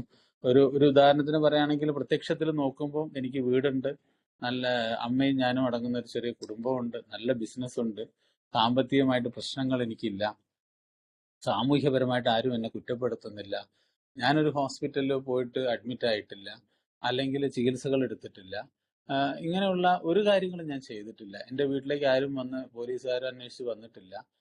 അങ്ങനെ പല കാര്യങ്ങളും എനിക്ക് എടുത്തു പറയത്തക്ക ചില ഗുണഗണങ്ങളൊക്കെ എനിക്ക് വിവരിക്കാനൊക്കെ ഉണ്ടെങ്കിൽ പോലും ഞാൻ ഏതാണ്ട് മരിച്ചൊരവസ്ഥയിൽ തന്നെയാണ് ജീവിച്ചത് എന്നുള്ളതാണ് പിന്നീട് എനിക്ക് ബോധ്യമായത്. അല്ലെങ്കിൽ ആ സമയത്ത് തന്നെ എനിക്ക് ബോധ്യപ്പെട്ടിരുന്നു, ഞാൻ എന്തിനു ജീവിക്കുന്നു, ഞാനൊരു വൃത്തികെട്ട ഒരു മനുഷ്യൻ ഈ ഭൂമിക്ക് ഭാരമായിട്ട് ഇങ്ങനെ ജീവിക്കുന്നു എന്നുള്ള ഒരു സ്വയം അത്തരത്തിലുള്ള ഒരു പാപഭാരം നിറഞ്ഞ ചിന്തകളും, എങ്ങനെയെങ്കിലും ആത്മഹത്യ ചെയ്യണം, മരിക്കണം എന്നുള്ള വല്ലാത്തൊരു ചിന്തകളായിട്ട് കഴിഞ്ഞുകൂടിയ കുറെ നാളുകളായിരുന്നു. പക്ഷെ മരിക്കാൻ എനിക്ക് പേടിയായിരുന്നു, അതിലേറെ എനിക്ക് ജീവിക്കണം എന്നുള്ള അതിയായ കൊതിയും അതിൻ്റെ ഒപ്പം ഉണ്ടായിരുന്നു. അങ്ങനെ കലങ്ങി മറഞ്ഞ ഏതാണ്ട് വല്ലാത്ത ഒരു പ്രതിസന്ധി ഘട്ടത്തിലൂടെയാണ് ഞാൻ കടന്നുപോയത്. അപ്പൊ ഇവിടെയൊക്കെ ഒരു പ്രാർത്ഥന അവശേഷിക്കുന്നുണ്ടായിരുന്നു, ഈശ്വര എന്നെ ഒന്ന് രക്ഷിക്കണേ, എനിക്ക് ജീവിക്കണം, അല്ലാതെ എനിക്ക് മരിക്കണമെന്ന ആഗ്രഹമൊക്കെ ഉണ്ടെങ്കിൽ പോലും അതിലേറെ ഈ ഭൂമിയിൽ ഒരു മനുഷ്യനായിട്ട് എനിക്ക് ജീവിക്കണം എന്നുള്ള ഭയങ്കരമായൊരു പ്രാർത്ഥന ഞാൻ കൊണ്ടു നടന്നിരുന്നു എന്നുള്ളതാണ്. പക്ഷെ അതൊക്കെ ഇന്ന് ആലോചിക്കുമ്പം അതിനൊക്കെ വിലകളുണ്ട്. ഇപ്പൊ ഇന്നലെയും മിനിയാന്നൊക്കെ ഉള്ള ഡെയിലി റിഫ്ലക്ഷനിലെ പ്രാർത്ഥനയെ കുറിച്ചൊക്കെ നമ്മൾ ധാരാളം ചർച്ച ചെയ്തപ്പം പ്രാർത്ഥിക്കുന്നവർക്കൊക്കെ ഫലങ്ങൾ ഉണ്ടായിട്ടുണ്ട്. പ്രാർത്ഥിച്ചവർക്കൊക്കെ പ്രാർത്ഥനയെക്കുറിച്ച് ആരും തന്നെ പ്രാർത്ഥിച്ചവരാരും അതിനെ നിഷേധിച്ച് സംസാരിക്കുന്നത് കണ്ടിട്ടില്ല എന്നൊക്കെ പറയുമ്പം യഥാർത്ഥത്തിൽ ഞാൻ തന്നെയായിരുന്നു അതൊക്കെ എന്ന് എനിക്ക് തോന്നിയിട്ടുണ്ട്. അപ്പം ഇങ്ങനെയൊക്കെ ഒരവസ്ഥയിലാണെങ്കിൽ പോലും ഞാൻ ആദ്യമായിട്ട് AA കൂട്ടായ്മയിൽ വന്ന സമയത്ത് എനിക്കറിയാം എനിക്ക് എഴുന്നേറ്റ് നിൽക്കാൻ പോലും കഴിയാത്ത ഒരു ശാരീരിക മാനസികാവസ്ഥ എന്നിലുണ്ടായിരുന്നു. പിന്നെ എന്തിന്റെയൊക്കെയോ ഒരു പിൻബലത്തിൽ ഞാനിങ്ങനെ എഴുന്നേറ്റ് നടക്കുന്നു എന്ന് മാത്രമേ ഉണ്ടായിരുന്നുള്ളൂ. പക്ഷെ ഏതായാലും കുടിക്കാത്ത കുറച്ച് നാളുകൾ എന്നെ വീണ്ടും വീണ്ടും AA കൂട്ടിക്കൊണ്ടു വന്നു, അല്ലെങ്കിൽ എന്നെ ഇതിലേക്ക് നയിച്ചു എന്ന് വേണമെങ്കിൽ മാത്രം പറയാം. തുടക്കത്തിലുള്ള കാര്യങ്ങളൊക്കെ ആണെങ്കിൽ ഇതൊക്കെയാണ് കേട്ട് വീണ്ടും വീണ്ടും വരിക, ഇത് പ്രവർത്തിക്കുന്നു എന്നുള്ള ആ ഒരു മന്ത്രം കേട്ട് കേട്ട് ഞാൻ AA എത്തിപ്പെട്ടെങ്കിലും എനിക്ക് മുന്നോട്ട് പോകാൻ സാധിക്കുന്നില്ല. അതായത് കുടിച്ചുകൊണ്ട് കുറേ കാലം ഞാൻ നഷ്ടപ്പെടുത്തി. ഒന്നുമില്ലാത്ത ഏതോ ഒരു അന്യഗ്രഹ ജീവിക്കുന്നത് പോലെ ഞാൻ ഈ ഭൂമിയിൽ യന്ത്രമനുഷ്യനെ പോലെ ഞാൻ ജീവിച്ചു എന്ന് വേണമെങ്കിൽ കരുതാം. പക്ഷേ AA വന്നു, കുടി നിന്നു, സ്വാഭാവികമായിട്ട് അങ്ങോട്ട് നിന്നു. പക്ഷെ കുടിക്കാത്ത ദിവസങ്ങൾ പോലും എന്നെ സംബന്ധിച്ചിടത്തോളം കുടിച്ച കാലത്തുണ്ടായതിനേക്കാളും മാരകമായ മാനസിക പിരിമുറുക്കങ്ങളും പ്രശ്നങ്ങളിലൂടെയാണ് എന്നെ കടത്തിവിട്ടത് എന്നുള്ള. എന്താന്ന് ചോദിച്ചാൽ എനിക്ക് ഉത്തരമില്ല. ഉത്തരങ്ങൾ കിട്ടാത്ത കുറെ ചോദ്യങ്ങളുമായിട്ടുള്ള സ്വയം ഒരു അന്വേഷണം. എന്നാൽ ആൽക്കോളിക് അനോണിമസിലൂടെ യാത്ര ചെയ്യുമ്പോൾ കേൾക്കുന്നതും കാണുന്നതുമായിട്ടുള്ള മാറിയ കുറെ ചിന്തകളും അല്ലെങ്കിൽ ചില അനുഭവങ്ങളും ആയിട്ട് എനിക്ക് ഒരിക്കലും പൊരുത്തപ്പെടാൻ പറ്റാതെ പോകുന്ന ചില അവസ്ഥകൾ. അതും ഒരു പരിധിവരെ പറഞ്ഞാൽ സോബർ അൺമാനേജബിലിറ്റി എന്ന് പറയുന്ന രണ്ടാമത്തെ ഒരു ഘട്ടം, സുബോധത്തിലൂടെയുള്ള അനിയന്ത്രിതാവസ്ഥയിലേക്ക് എന്നെ കൊണ്ടെത്തിച്ചു. മറ്റേത് മദ്യപിച്ചുകൊണ്ടുള്ള അനിയന്ത്രിതാവസ്ഥയാണെങ്കിൽ ഇതെന്നെ സുബോധത്തിലുള്ള ഒരു അനിയന്ത്രിതാവസ്ഥ എന്ന ഒരു പുതിയ ഒരു കാലഘട്ടത്തിലേക്ക് അല്ലെങ്കിൽ പുതിയ ഒരു അവസ്ഥയിലേക്ക് അതെന്നെ കൊണ്ടെത്തിച്ചു. അവിടെയാണ് ശരിക്കും പറഞ്ഞാൽ ഞാൻ വല്ലാതെ അടിതെറ്റിപ്പോയത് എന്ന് വേണമെങ്കിൽ പറയാം. അപ്പൊ കുടി നിർത്താൻ വേണ്ടി നമ്മളെ സഹായിച്ചത് കുടിക്കുന്ന കാലത്തെ തീവ്രമായ ചില അനുഭവങ്ങളും പരാജയങ്ങളും ആണെങ്കിൽ അത് സുബോധാവസ്ഥയിലേക്ക് നമ്മളെ എത്തിച്ചു എന്ന് വേണമെങ്കിൽ ഒറ്റ വാക്കിൽ പറയാം. അതായത് നമ്മൾ കുടിക്കാത്ത അവസ്ഥയെ നമ്മളെല്ലാവരും സുബോധാവസ്ഥ എന്നാണല്ലോ പൊതുവെ പറയുന്നത്. പക്ഷെ അവിടെയാണ് നമ്മൾ വല്ലാതെ പരാജയപ്പെട്ടു പോകുന്നത്. കാരണം കുടിക്കാനും പറ്റുന്നില്ല, കുടിക്കുന്നുമില്ല, പക്ഷേ ഇനി കുടിക്കണം എന്നുള്ള ആഗ്രഹവുമില്ല, പക്ഷേ ജീവിക്കാൻ കഴിയുന്നില്ല. അപ്പോൾ ഞാൻ എന്ത് ചെയ്യും? അവിടെയാണ് ഞങ്ങൾ വഴിത്തിരിവിലെത്തി നിൽക്കുന്നത്. എല്ലാം ത്യജിച്ച് അദ്ദേഹത്തിന്റെ സംരക്ഷണത്തിന് സുരക്ഷയ്ക്കുമായി ഞങ്ങൾ യാചിച്ചു. രോഗശമനത്തിന് നിർദ്ദേശിക്കപ്പെട്ട നടപടിക്രമങ്ങൾ ഞങ്ങൾ താഴെ വിവരിക്കുന്നു.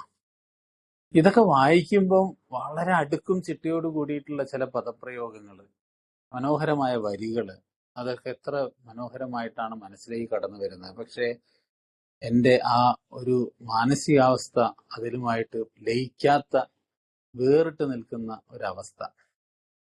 ഇവിടെയാണ് ഒരു സ്പോൺസറുടെ കടന്നു വരവ് എൻ്റെ ജീവിതത്തിലേക്ക്. ശരിക്കും പറഞ്ഞാൽ നമ്മളുടെ ഓരോരുത്തരുടെ ജീവിതത്തിലേക്കും ആൽക്കോളിക് അനോണിമസിൽ എത്തിപ്പെട്ട് സുബോധാവസ്ഥയിലൂടെ തുടർന്നു പോകാനുള്ള ആഗ്രഹവുമായിട്ട് നിലനിൽക്കുന്ന ഓരോരുത്തർക്കും ഉള്ളിന്റെ ഉള്ളിൽ ഒരു ആഗ്രഹം വരികയാണ്. ഇനി അങ്ങോട്ടേക്ക് മുന്നോട്ട് പോകണം, ഇങ്ങനെ പോയാൽ പോരാ, എനിക്ക് കൂടുതൽ ധാരണയിലും ഫലപ്രാപ്തിയിലും ഞങ്ങൾ കൂടുതൽ വളരേണ്ടതുണ്ട് എന്നുള്ളത് ഞങ്ങൾക്ക് തോന്നുന്നു, അല്ലെങ്കിൽ ഞങ്ങളുടെ ഉത്തരവാദിത്തമായിട്ട് അത് മാറുന്നു എന്ന് പറയുമ്പോൾ ആ ഒരു ചിന്തയാണ് ഒരു സ്പോൺസറുടെ അടുത്തേക്ക് നമ്മളെ കൊണ്ടെത്തിക്കുന്നത്. യഥാർത്ഥത്തിൽ നമ്മളുടെ ആത്മീയ പ്രഭാഷണങ്ങളിലും പുസ്തകങ്ങളിലൊക്കെ പറയുന്നത് പോലെ ഒരു ശിഷ്യൻ എപ്പോൾ പക്വമാകുന്നുവോ ആ സമയത്തേക്ക് അയാളെ തേടി ഗുരു അയാളുടെ മുമ്പിലേക്ക് പ്രത്യക്ഷപ്പെടുന്നു എന്ന് വേണമെങ്കിൽ നമുക്ക് പറയാൻ പറ്റും. അതുപോലെയാണ് ആൽക്കോളിക് അനോണിമസിലേക്ക് ഒരു മെമ്പർ വന്നു, അയാൾ ഇത്തരം കാര്യങ്ങളിലൂടെയൊക്കെ കടന്നുപോയി, അയാൾക്ക് ഒരു രക്ഷയുമില്ല, ഇനി അയാൾക്ക് മാറിയേ മതിയാവൂ, ഇനി എനിക്ക് കുടിക്കാനും കഴിയില്ല, എനിക്കിട്ട് കുടിക്കാനും ആഗ്രഹവുമില്ല, പക്ഷെ എനിക്ക് ജീവിക്കണം, സന്തോഷകരമായിട്ട് ജീവിക്കണം. അപ്പൊ ഇവിടെയൊക്കെ എങ്ങനെ കടന്നു പോകുമ്പോഴാണ് അറിയാതെ പല സ്ഥലത്തുനിന്നും പല കാര്യങ്ങളും നമ്മൾ കേൾക്കുന്നു. ഇപ്പം ഞാൻ തന്നെ പറഞ്ഞ ബിൽഡബ്ല്യുവിന്റെ ചില വാചകങ്ങൾ, പ്രഭാതത്തിന് മുമ്പുള്ള ഇരുട്ട് അതിഭീകരമായിരുന്നു എന്നൊക്കെ പറയുമ്പം ഒരു പ്രത്യേക കാലഘട്ടത്തിലൂടെ കടന്നുപോയതിന്റെ എല്ലാ അവസ്ഥാന്തരങ്ങളെയും ആ രണ്ട് ചെറിയ വാക്കുകളിലൂടെ നമുക്ക് എന്താ പറയാ ഗ്രഹിക്കാൻ നമുക്ക് വളരെ എളുപ്പത്തിൽ കഴിയും. അതുപോലെ ഓരോരോ കാര്യങ്ങൾ, ഇപ്പൊ ശാരീരികമായ എലർജിയും മാനസികമായ വിധേയത്വവുമാണ് മദ്യാസക്തിയുടെ പ്രകടമായ ചില നിർവചനങ്ങൾ എന്ന് പറയുമ്പോൾ നമ്മളെ ഒരുപാട് കാലഘട്ടത്തേക്ക് അത് കൊണ്ടുപോകും. രാവിലെയുള്ള വിറയല്, അതുപോലെ ഉറക്കം, ഹാലുസിനേഷൻ, ഇങ്ങനെയൊക്കെയുള്ള ചില മതിഭ്രമങ്ങൾ, ഇതെല്ലാം നമ്മളെ ആ അവസ്ഥകളിലൂടെ കടത്തിവിട്ടതിന്റെ അനുഭവങ്ങൾ നമുക്ക് ഓർത്തെടുക്കാൻ പറ്റും. അപ്പൊ ഇതുപോലെയാണ് നമ്മൾ പറയാറുണ്ട് കൂട്ടായ്മയുടെ അകത്തും പ്രോഗ്രാമിന് പുറത്തും എന്നുള്ളൊരവസ്ഥ. അതായത് ഞാൻ മീറ്റിങ്ങിനൊക്കെ പോകുന്നുണ്ട്, ഷെയറിങ് നടക്കുന്നുണ്ട്, എല്ലാ കാര്യങ്ങളും ഓക്കെയാണ്, ദിവസങ്ങൾ എണ്ണുന്നുണ്ട്, മാസങ്ങളായി, ആഴ്ചകളായി, ചിലപ്പോൾ ഒരു വർഷം കഴിഞ്ഞതിന്റെ ടോക്കണും ഞാൻ വാങ്ങുന്നുണ്ട്. പക്ഷേ എന്ത് കാര്യം? കുടിച്ച് കുറെ കാലം ഞാൻ നഷ്ടപ്പെടുത്തി, ഇപ്പൊ ഞാൻ കുടിക്കാതെയും കുറെ കാലങ്ങൾ നഷ്ടപ്പെടുത്തി എന്നുള്ളത് മാത്രം അവശേഷിക്കുന്ന ഒരവസ്ഥയിലേക്ക് മാറുകയാണ്. വലിയൊരു ചോദ്യചിഹ്നം എപ്പോഴും ബാക്കിയാവുകയാണ്. ആ ഒരു ഘട്ടത്തിലാണ് നമ്മൾ ഈ പറഞ്ഞ ഒരു സ്പോൺസറുടെ അടുത്തെത്തുന്നു എന്നുള്ളതാണ് നമ്മളുടെ ഒരു പ്രധാന വഴിത്തിരിവായിട്ട് നമുക്ക് തോന്നാൻ പറ്റുക. സാധാരണഗതിയിൽ ഒരു സ്പോൺസർ എന്ത് ചെയ്യുന്നു എന്ന് ചോദിക്കുമ്പോൾ നമ്മൾ പൊതുവിൽ പറയുന്ന ഒരു കാര്യമുണ്ട്. ഒരു ആൽക്കഹോളിക് അനോണിമസിന്റെ ഒരു നവാഗതൻ എന്ത് സംഭാവനയാണ് കൂട്ടായ്മയ്ക്ക് നൽകുന്നതെന്ന് ചോദിച്ചാൽ, ഓരോരുത്തരും നമ്മൾ എവിടെ നിന്നാണ് ഈ കൂട്ടായ്മയിൽ എത്തിയത് എന്നുള്ളത് ഓരോ നവാഗതനും അയാളുടെ അനുഭവത്തിലൂടെ നമ്മൾക്ക് പ്രദർശിപ്പിച്ച് കാണിച്ചു തരുന്നതായിട്ട് നമുക്ക് തോന്നാറുണ്ട്. എന്നാൽ ഒരു പഴമക്കാരനായിട്ടുള്ള, ഓൾഡ് ടൈമർ ആയിട്ടുള്ള, വിജയിച്ച ഒരു ആള് എന്താണ് നമുക്ക് തരുന്ന സന്ദേശം എന്ന് ചോദിച്ചാൽ, നമ്മൾ പൊതുവിൽ പറയുന്നുണ്ട്, നമ്മൾ ഇനി എങ്ങോട്ടാണ് പോകുന്നത് എന്നുള്ളത് അയാൾ കൃത്യമായിട്ട് നമുക്ക് കാണിച്ചു തരും. ഞങ്ങൾ എങ്ങനെയുള്ളവരായിരുന്നു, ഞങ്ങൾക്ക് എന്ത് സംഭവിച്ചു, ഇനി ഞങ്ങൾ എങ്ങനെയുള്ളവരായിരിക്കണം. അപ്പൊ ഇനി ഞങ്ങൾ എങ്ങനെയുള്ളവരായിരിക്കണം എന്നുള്ളത് ഒരു പഴമക്കാരനായിട്ടുള്ള, അല്ലെങ്കിൽ വളരെ സീനിയർ സ്റ്റേറ്റ്സ്മാൻ എന്ന് പറയുന്ന ഒരു വ്യക്തി അയാൾ നമ്മുടെ മുമ്പിൽ ഡെമോൺസ്ട്രേറ്റ് ചെയ്ത് കാണിച്ചു തരും എങ്ങനെയാണ് നമ്മൾ ഇതിലൂടെ മുന്നോട്ട് പോകേണ്ടത്. എന്നാൽ ഒരു സ്പോൺസർ നമുക്ക് എന്ത് നൽകും എന്ന ചോദ്യത്തിന് പലപ്പോഴും ചില ഉത്തരങ്ങൾ എനിക്ക് ഏറ്റവും ഇഷ്ടമായി തോന്നിയ ഒരു കാര്യം, നമ്മൾ ഇപ്പോൾ എവിടെയാണ് നിൽക്കുന്നത്, എക്സാക്ട് നമ്മൾ എവിടെ, ഏത് ജംഗ്ഷനിൽ, ഏത് പർട്ടിക്കുലർ പോയിന്റിലാണ് നമ്മൾ നിൽക്കുന്നത് എന്നുള്ളത് ഒരു വഴിത്തിരിവിലെത്തി നിൽക്കുന്ന ആ ജംഗ്ഷനിൽ നിൽക്കുന്ന അയാൾ നമ്മൾ കൃത്യമായിട്ട് ഐഡന്റിഫൈ ചെയ്തു തരും. നിങ്ങൾ എവിടെയാണ് നിൽക്കുന്നത്, ഇനി നിങ്ങൾക്ക് എന്ത് ചെയ്യണം എന്നുള്ളത് ഒരു കൃത്യമായ ഒരു ഡയറക്ഷൻ തരാൻ ഒരു സ്പോൺസർക്ക് കഴിയും എന്നുള്ളതാണ് വ്യക്തിപരമായ എൻ്റെ അനുഭവത്തിൽ നിന്ന് എനിക്ക് പഠിക്കാൻ പറ്റിയ. കാരണം ഞാൻ ഏല് വന്നപ്പോൾ ഈ രണ്ട് അവസ്ഥകൾ എനിക്ക് മനസ്സിലായി. ഞാൻ എവിടെ നിന്നാണ് വന്നത് എന്നുള്ളത് കൃത്യമായിട്ട് പല നവാഗതരും പല ആളുകളും എനിക്ക് കാണിച്ചു തന്നു. വളരെ വ്യത്യസ്തമായ, കേരളത്തിനകത്തും വെളിയിലും പുറത്തുമൊക്കെ ആയിട്ടുള്ള ചില മീറ്റിങ്ങുകളിലൊക്കെ പങ്കെടുത്തപ്പം നമ്മൾ എവിടെയാണ് ഇനി എത്തിച്ചേരേണ്ടത്. ഏൽ എപ്പോഴും പറയും, ഏൽ വാറണ്ടി ഉണ്ട്, ഗ്യാരണ്ടി ഉണ്ട് നമ്മൾ പറയാറുണ്ട്. എന്താണ് വാറണ്ടി, എന്താണ് ഗ്യാരണ്ടി എന്നുള്ളതൊക്കെ അന്വേഷണത്തിന്റെ ഭാഗമായിട്ട് മനസ്സിലാക്കാൻ സാധിച്ചപ്പോൾ ഒരു കാര്യം വ്യക്തമായി, ഏല് നമ്മൾ ഇനി എവിടേക്കാണ് പോകേണ്ടത് എന്നുള്ളത് അവരും കാണിച്ചു തന്നു. പക്ഷേ ഹൗ ഇറ്റ് വർക്ക്സ്, ഇത് എങ്ങനെ പ്രവർത്തിക്കും, അതൊരു വലിയൊരു ക്വസ്റ്റ്യൻ മാർക്കായിട്ട് എപ്പോഴും ഒരു ഉറക്കം കെടുത്തുന്ന ഒരു ചോദ്യവുമായിട്ട് എന്നെ പലപ്പോഴും അത് ബുദ്ധിമുട്ടിച്ചിരുന്നു എന്നുള്ളതാണ്. അപ്പൊ അവിടെയാണ് ഇനി എങ്ങോട്ട് ഞാൻ പോകും, ആ ഒരു കാര്യത്തിനാണ് യഥാർത്ഥത്തിൽ നമ്മളൊരു സ്പോൺസർ എടുത്ത് നമ്മൾ എത്തിച്ചേരുന്നത്. അയാളും ഈ പറഞ്ഞ മാതിരി ആൽക്കഹോളിക് ആണ് എന്നതിലുപരി അദ്ദേഹം ഈ ഒരു കൂട്ടായ്മയിലൂടെ, ഈ ഒരു മാർഗത്തിലൂടെ, പറയുന്ന രീതിയിലൂടെയൊക്കെ ഏതാണ്ടൊക്കെ നീതി പുലർത്തി അതിനോടൊക്കെ ചില ആത്മാർത്ഥമായിട്ടുള്ള രീതിയിലൊക്കെ പരിശീലിച്ച് മുന്നോട്ട് പോകുന്ന ഒരാളാണെങ്കിൽ അയാളിൽ നിന്ന് നമുക്ക് ഒരുപാട് കാര്യങ്ങൾ നമുക്ക് ലഭിക്കാൻ സാധ്യതയുണ്ട് എന്ന് വേണം എൻ്റെ അനുഭവത്തിൽ എനിക്ക് പറയാൻ സാധിക്കുന്നത്. ഏതായാലും അങ്ങനെയുള്ള ഒരവസ്ഥയിൽ ഞാൻ അവിടെ എത്തിയപ്പം അദ്ദേഹം എൻ്റെ അടുത്ത് ഈ പറഞ്ഞ ഒരു വല്ലാത്തൊരു തിരക്ക് എനിക്ക് വല്ലാതെ ഉണ്ടായിരുന്നു. കാരണം ഏത് കാര്യത്തിനും ചില ആരംഭശൂരത്വം എന്ന് വേണമെങ്കിൽ നമുക്ക് പറയാം. തുടക്കത്തിൽ തന്നെ ഭയങ്കരമായൊരു തിരക്ക് എന്നെ അലട്ടിയിരുന്നു എന്നുള്ളതാണ്. ആ ഒരു തിരക്ക് അദ്ദേഹത്തിന് മനസ്സിലാവുകയും ചെയ്തു. അത് തന്നെയായിരുന്നു അദ്ദേഹത്തിന് എനിക്ക് ആദ്യം തരാനുള്ള ഏറ്റവും വലിയൊരു മരുന്നായിട്ട് അത് മാറുകയും ചെയ്തു. എന്നോട് പറഞ്ഞു, വായ അടച്ചിട്ട് ചെവിയൊക്കെ ഒന്ന് തുറന്ന് കുറച്ച് ദിവസം ഈ എന്താണ് AM മീറ്റിംഗ് എന്നൊക്കെ ഉള്ളതൊന്ന് കേട്ടിരിക്കാനൊക്കെ ഉള്ള ഒരു ക്ഷമയുണ്ടോ എന്നുള്ളത് ആദ്യം നോക്കുക എന്നൊക്കെ പറഞ്ഞു. അതൊക്കെ ശരിക്കും പറഞ്ഞാല് അതൊക്കെ എൻ്റെ തലക്കേറ്റ വലിയൊരു അടിയായിട്ടാണ് എനിക്ക് അന്നേരം തോന്നിയെങ്കിലും കാര്യങ്ങളത് മനസ്സിലാക്കണം എന്നുള്ള ഒരു അതിയായ ആഗ്രഹവും അതിന് പറ്റിയ ഒരാളാണ് അദ്ദേഹം എന്നുള്ള ഉറച്ച ബോധ്യവും വിശ്വാസവും ഒക്കെ എന്നെ ആ ഒരു അനുസരണശീലമുള്ളവനാക്കി മാറ്റി എന്ന് വേണം പറയാൻ. ഏതായാലും ഞാനത് പിന്തുടർന്ന് കുറച്ച് ദിവസമൊക്കെ മുന്നോട്ട് പോയപ്പോൾ അദ്ദേഹം പതിയെ പതിയെ ആ ഒരു പടികളുടെ കാര്യത്തിലേക്ക് വന്നു. അവിടെയാണ് ഈ മദ്യത്തിന്റെ മുന്നിൽ ഞാൻ ശക്തിഹീനാണ്, എൻ്റെ ജീവിതം അനിയന്ത്രിതമായി എന്നുള്ളതിനെ പറ്റിയുള്ള ചർച്ച വന്നത്. വളരെ പെട്ടെന്ന് തന്നെ അതൊരു എന്താ പറയാ, ഒരു പ്രത്യേക വഴിത്തിരിവിലേക്ക് അത് മാറ്റിയിട്ടു എന്നുള്ളതാണ്. എന്നോട് ചോദിച്ചു, ആ ഒന്നാമത്തെ പടിയുടെ അവസാനത്തെ ഭാഗം, 2 ഭാഗങ്ങളുണ്ട് ഒന്നാമത്തെ പടിക്ക്. അപ്പൊ ഒന്നാമത്തെ പടിയില് നമ്മൾ അനിയന്ത്രിതമായ ജീവിതത്തിലേക്കാണോ മദ്യം കടന്നു വന്നത്, അതോ മദ്യപിച്ചതിന് ശേഷമാണോ നിന്റെ ജീവിതം അനിയന്ത്രിതമായത് എന്നുള്ള ചോദ്യം പലവർക്കും പല രീതിയിലായിരിക്കും കേട്ടോ. എന്റെ വാക്കുകൾ കേട്ട് നിങ്ങളത് പൂർണ്ണമായിട്ട് ഉൾക്കൊള്ളണമെന്നൊന്നുമില്ല. പക്ഷെ എന്റെ ജീവിതത്തിൽ അദ്ദേഹം ഓരോ വ്യക്തികൾക്കും വ്യത്യസ്തമായത് കൊണ്ടായിരിക്കാം എന്നോടുള്ള ചോദ്യം എനിക്ക് വേണ്ടി മാത്രമുള്ള ചോദ്യമായിട്ട് എനിക്കത് അന്നേരം തോന്നി എന്നുള്ളതാണ്.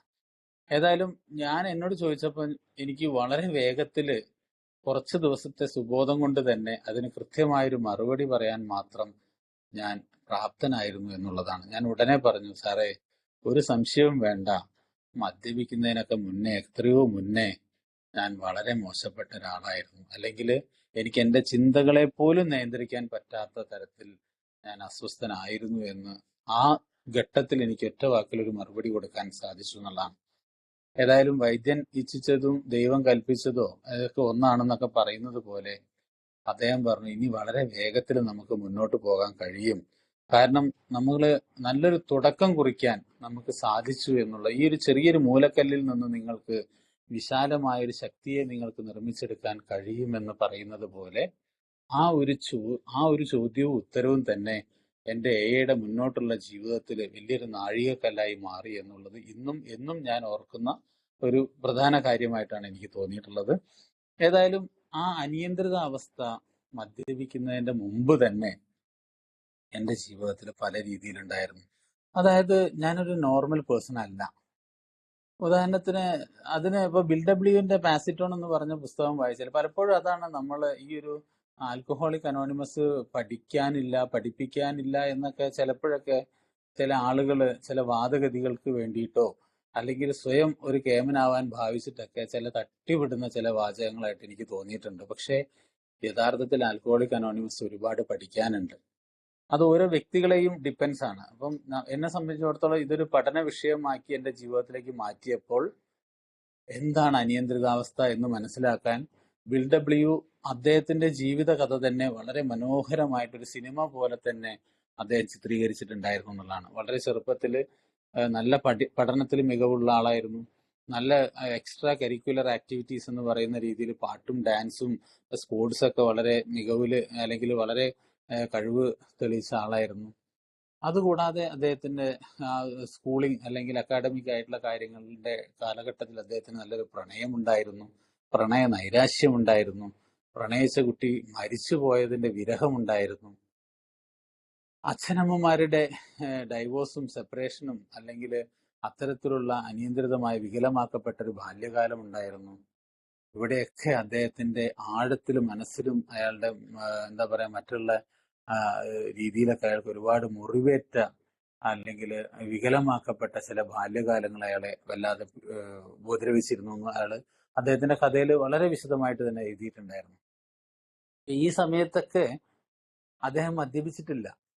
പക്ഷേ അദ്ദേഹത്തിന് പിന്നീട് ഏതോ ഒരു സമയത്തേക്ക്, ശരിക്കും പറഞ്ഞാൽ വിഞ്ചസ്റ്റർ ദേവാലയത്തിൽ, അദ്ദേഹം ന്യൂ ഇംഗ്ലണ്ട് പട്ടണത്തിൽ ഞങ്ങൾ കപ്പലിറങ്ങി അവിടെ ഒരു എന്താ പറയാ ഒരു ശിലാഫലകത്തിലേക്ക് നോക്കി എന്താ പറയാ ഏറ്റു മരിച്ചാലും യുദ്ധത്തിന് അടിമപ്പെട്ട് വെടിയേറ്റ് മരിച്ചാലും ഒരു യുദ്ധ സൈനികന് എപ്പോഴും ഓർമ്മിക്കപ്പെടുന്നു എന്നൊക്കെ പറഞ്ഞിട്ട് നമ്മളെ ബില്ലിന്റെ കഥയിൽ മനോഹരമായ ഒരു തുടക്കത്തിൽ ആദ്യത്തെ പേജിൽ തന്നെ അത് കൊടുത്തിട്ടുണ്ട്. അപ്പൊ ഇതുപോലെ നമ്മളുടെ ഓരോരുത്തരുടെ ജീവിതത്തിലും എവിടെയാണ് ഈ മദ്യം നമ്മളുടെ പരവതാനിയിലേക്ക് കടന്നു വന്നതെന്നുള്ളതാണ്. വളരെ അപ്രതീക്ഷിതമായ, ഒരിക്കലും കുടിക്കണം എന്ന തോന്നൽ അദ്ദേഹത്തിന് ഉണ്ടായിരുന്നില്ല. പക്ഷേ ആ ഒരു പരവതാനിയിലേക്ക് മദ്യവും കടന്നു വന്നു. ഒരുപാട് അറിയാമായിരുന്നു മദ്യം കഴിക്കുന്നതിനെ പറ്റിയിട്ടുള്ള അല്ലെങ്കിൽ അത് കഴിച്ചാലുണ്ടാവുന്ന ദുരന്തങ്ങളെ കുറിച്ചും എല്ലാ അറിവുകളും എന്നിൽ ഉണ്ടായിരുന്നെങ്കിൽ പോലും അതെല്ലാം ഞാൻ മാറ്റിവെച്ചു. ആ മനോഹരമായ സായാഹ്നത്തിൽ ഞാനും ആദ്യമായിട്ട് മദ്യം കഴിച്ചു എന്ന് ബിൽഡബ്ല്യു അവിടെ പറയുന്നുണ്ട്. അപ്പൊ ഇതുപോലെ നമ്മളുടെ ഓരോരുത്തരുടെ ജീവിതത്തിലും മദ്യം കടന്നു വരുന്നതിന് മുമ്പ് തന്നെ, ഇപ്പൊ തമാശക്ക് ചോദിച്ചാൽ അതിന് പെട്ടെന്ന് മനസ്സിലാക്കാൻ പറ്റുന്ന ഒരു കാര്യം, നമ്മളൊക്കെ മദ്യപിക്കുന്ന സമയത്ത് വൈകുന്നേരങ്ങളിലാണ് അധിക സമയം മദ്യപിക്കുന്ന കാലഘട്ടം ആദ്യത്തിലൊക്കെ ഉണ്ടെങ്കിൽ, നമ്മൾ ഏതേണ്ടൊക്കെ മദ്യാസക്തനായി തീർന്നു കഴിഞ്ഞാൽ നമ്മൾ നമ്മളുടെ സുഹൃത്തുക്കളുമായിട്ട് ഉച്ചയ്ക്ക് രാവിലെയൊക്കെ തന്നെ ഫോണിലൂടെ നമ്മൾ അങ്ങോട്ടും ഇങ്ങോട്ടൊക്കെ കമ്മ്യൂണിക്കേറ്റ് ചെയ്യും. വൈകുന്നേരം ഏത് ബ്രാൻഡ് വാങ്ങണം, ഫുള്ള് വാങ്ങണോ, 500 വാങ്ങണോ, സോഡ വാങ്ങണോ, ടച്ചിങ്സ് വാങ്ങണോ, എവിടുന്ന് കഴിക്കണം എന്നൊക്കെ ഉള്ളതിനെ കുറിച്ച് ചർച്ചകൾ തന്നെ ഉച്ചയ്ക്കും വൈകുന്നേരങ്ങളായിട്ട് തുടങ്ങും. ഈ കുടി നടക്കുന്നത് ചിലപ്പോൾ 6 മണിക്കോ 7 മണിക്കോ ആയിരിക്കും. പക്ഷെ ആ മനസ്സിലുള്ള പദ്ധതികൾ ഞങ്ങൾ തയ്യാറാക്കുന്നതൊക്കെ വളരെ നേരത്തെ ആയിരിക്കും. അപ്പൊ അത്തരത്തില് മദ്യപിക്കുന്ന ആ ഒരു മദ്യപിച്ച് അനിയന്ത്രിതമാകുന്ന കാലഘട്ടത്തിന് മുമ്പ് തന്നെ നമ്മളുടെ ജീവിതത്തിൽ ഇത്തരത്തിലുള്ള ഒരുപാട് അനിയന്ത്രിതമായ അവസ്ഥകൾ, സാധാരണ മനുഷ്യരെ പോലെ നമുക്ക് ഒരുപാട് കഴിവുകൾ ഉണ്ടെങ്കിലും അതെല്ലാം നമ്മളുടെ ഈ അനിയന്ത്രിത അവസ്ഥകൾ കൊണ്ട് നഷ്ടപ്പെട്ടു പോയ ഒരുപാട് ദുരന്തമായ അല്ലെങ്കിൽ അവസ്ഥകൾ. ഇപ്പൊ നല്ല ജോലികൾ നഷ്ടപ്പെട്ടു പോയവര്, അതുപോലെ നല്ല നല്ല കുടുംബജീവിതങ്ങൾ തകർന്ന് തരിപ്പണമായ ആളുകള്, നിസ്സാരമായ കാര്യങ്ങൾ കൊണ്ട് ഉണ്ടാകുന്ന മാനനഷ്ടങ്ങള്, ചില ചെറിയ ചെറിയ കളവുകള് പിടിക്കപ്പെടുന്നത്, ചില തെറ്റായ ലൈംഗികപരമായ തെറ്റായ ചിന്തകളും ധാരണകളുടെ അടിപ്പെട്ടുകൊണ്ട് അനിയന്ത്രിതമാവുന്ന മാനസികമായ സംഘർഷങ്ങള്, ഇങ്ങനെ തുടങ്ങിയിട്ട് ഒരുപാട്. ഞാനൊക്കെ എപ്പോഴും എനിക്കറിയാം, ഒരു ചാരായ ഷാപ്പിൽ പോയിട്ട് മദ്യം കഴിക്കാൻ വേണ്ടിയിട്ട് കാട്ടിക്കൂട്ടിയ കോപ്രായങ്ങള്, വലിയ ആളുകളാവണം എന്നുള്ള എന്തോ ഒരു തെറ്റായ ധാരണകൾ കൊണ്ട് തന്നെ അനാവശ്യമായിട്ട് പല സ്ഥലങ്ങളിൽ പോയിട്ട് മിസ്യൂസ് ചെയ്യപ്പെടുന്ന അവസ്ഥകള്, ഇങ്ങനെ തുടങ്ങി സാമ്പത്തികമായ ക്രയവിക്രയങ്ങളിൽ ഉണ്ടാക്കുന്ന കള്ളക്കളികള്, കളവ്, ചതികള്, ഇങ്ങനെ തുടങ്ങിയിട്ട് മദ്യപിക്കാതെ തന്നെ പല തരത്തിലും എൻ്റെ ജീവിതത്തിൽ ഇതൊക്കെ ഞാൻ കാട്ടിക്കൂട്ടിയിരുന്നു എന്നുള്ളത്. പക്ഷെ അപ്പോഴൊക്കെ ഞാൻ പിടിക്കപ്പെടാതെ പോയിരുന്നു എന്നുള്ളത് എൻ്റെ കഴിവ് കൊണ്ടല്ല. ഇപ്പൊ കഴിഞ്ഞ ദിവസമൊക്കെ നമ്മൾ 3ാമത്തെ പടിയുമായി ബന്ധപ്പെട്ട് ഡെയിലി പ്രശ്നമായിട്ടുള്ള വിശദീകരണത്തില് അന്നൊക്കെ ദൈവം എന്നെ ആ ഉള്ളം കയ്യില് വളരെ എന്താ പറയാ സുരക്ഷിതമായിട്ട് എന്നെ പരിപാലിച്ചു കൊണ്ട് പോവുകയായിരുന്നു എന്നുള്ളത് തന്നെ ആ ദൈവത്തെ കൂടുതൽ വിശ്വസിക്കാനും അതിനെ വിട്ടുകൊടുക്കാനും സമർപ്പിക്കാനും ഒക്കെ ഉള്ള വലിയൊരു അനുഗ്രഹമായിട്ട് എനിക്കത് തിരിച്ചറിയാൻ സാധിച്ചു എന്നുള്ളതാണ്. അപ്പൊ അങ്ങനെയൊക്കെ നമുക്ക് ഇത്തരം കാര്യങ്ങളിൽ കൂടുതൽ പടികളിലേക്കൊക്കെ കടന്നു പോകാനൊക്കെ നമ്മളെ ചിന്തകളെ നമുക്ക് തയ്യാറാക്കാൻ പറ്റും. അപ്പോൾ അങ്ങനെ എന്നോട് ആദ്യം ചോദിച്ച ആ ചോദ്യം തന്നെ ശരിക്കും പറഞ്ഞാൽ ദിവസങ്ങളോളം ആ 1ാമത്തെ പടി എന്ത് പരിശീലിക്കാനാണ്.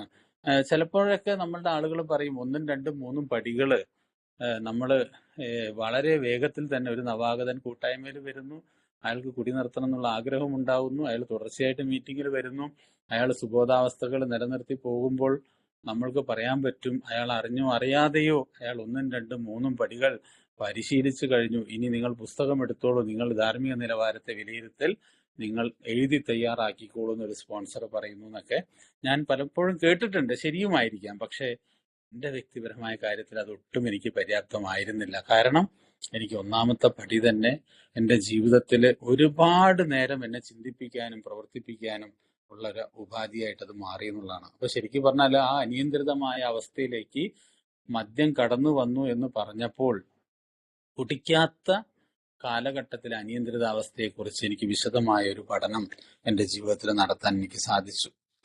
ഏതായാലും അതിനുശേഷം മദ്യപിച്ചപ്പം ആ ഒരു എന്താ പറയാ പരിപൂർണമായിട്ട് പരാജയപ്പെട്ട അനിയന്ത്രിതാവസ്ഥയിലേക്ക് കൂടുതൽ ആ കത്തിക്കൊണ്ടിരിക്കുന്ന തീയിലേക്ക് വീണ്ടും പെട്രോൾ ഒഴിച്ചു എന്ന് പറഞ്ഞതുപോലെ ആ മദ്യം എൻ്റെ ജീവിതത്തെ പരിപൂർണമായിട്ട് തകർത്ത് കളഞ്ഞു, നിലം പരിശാക്കി എന്നൊക്കെ വേണമെങ്കിൽ പറയാം.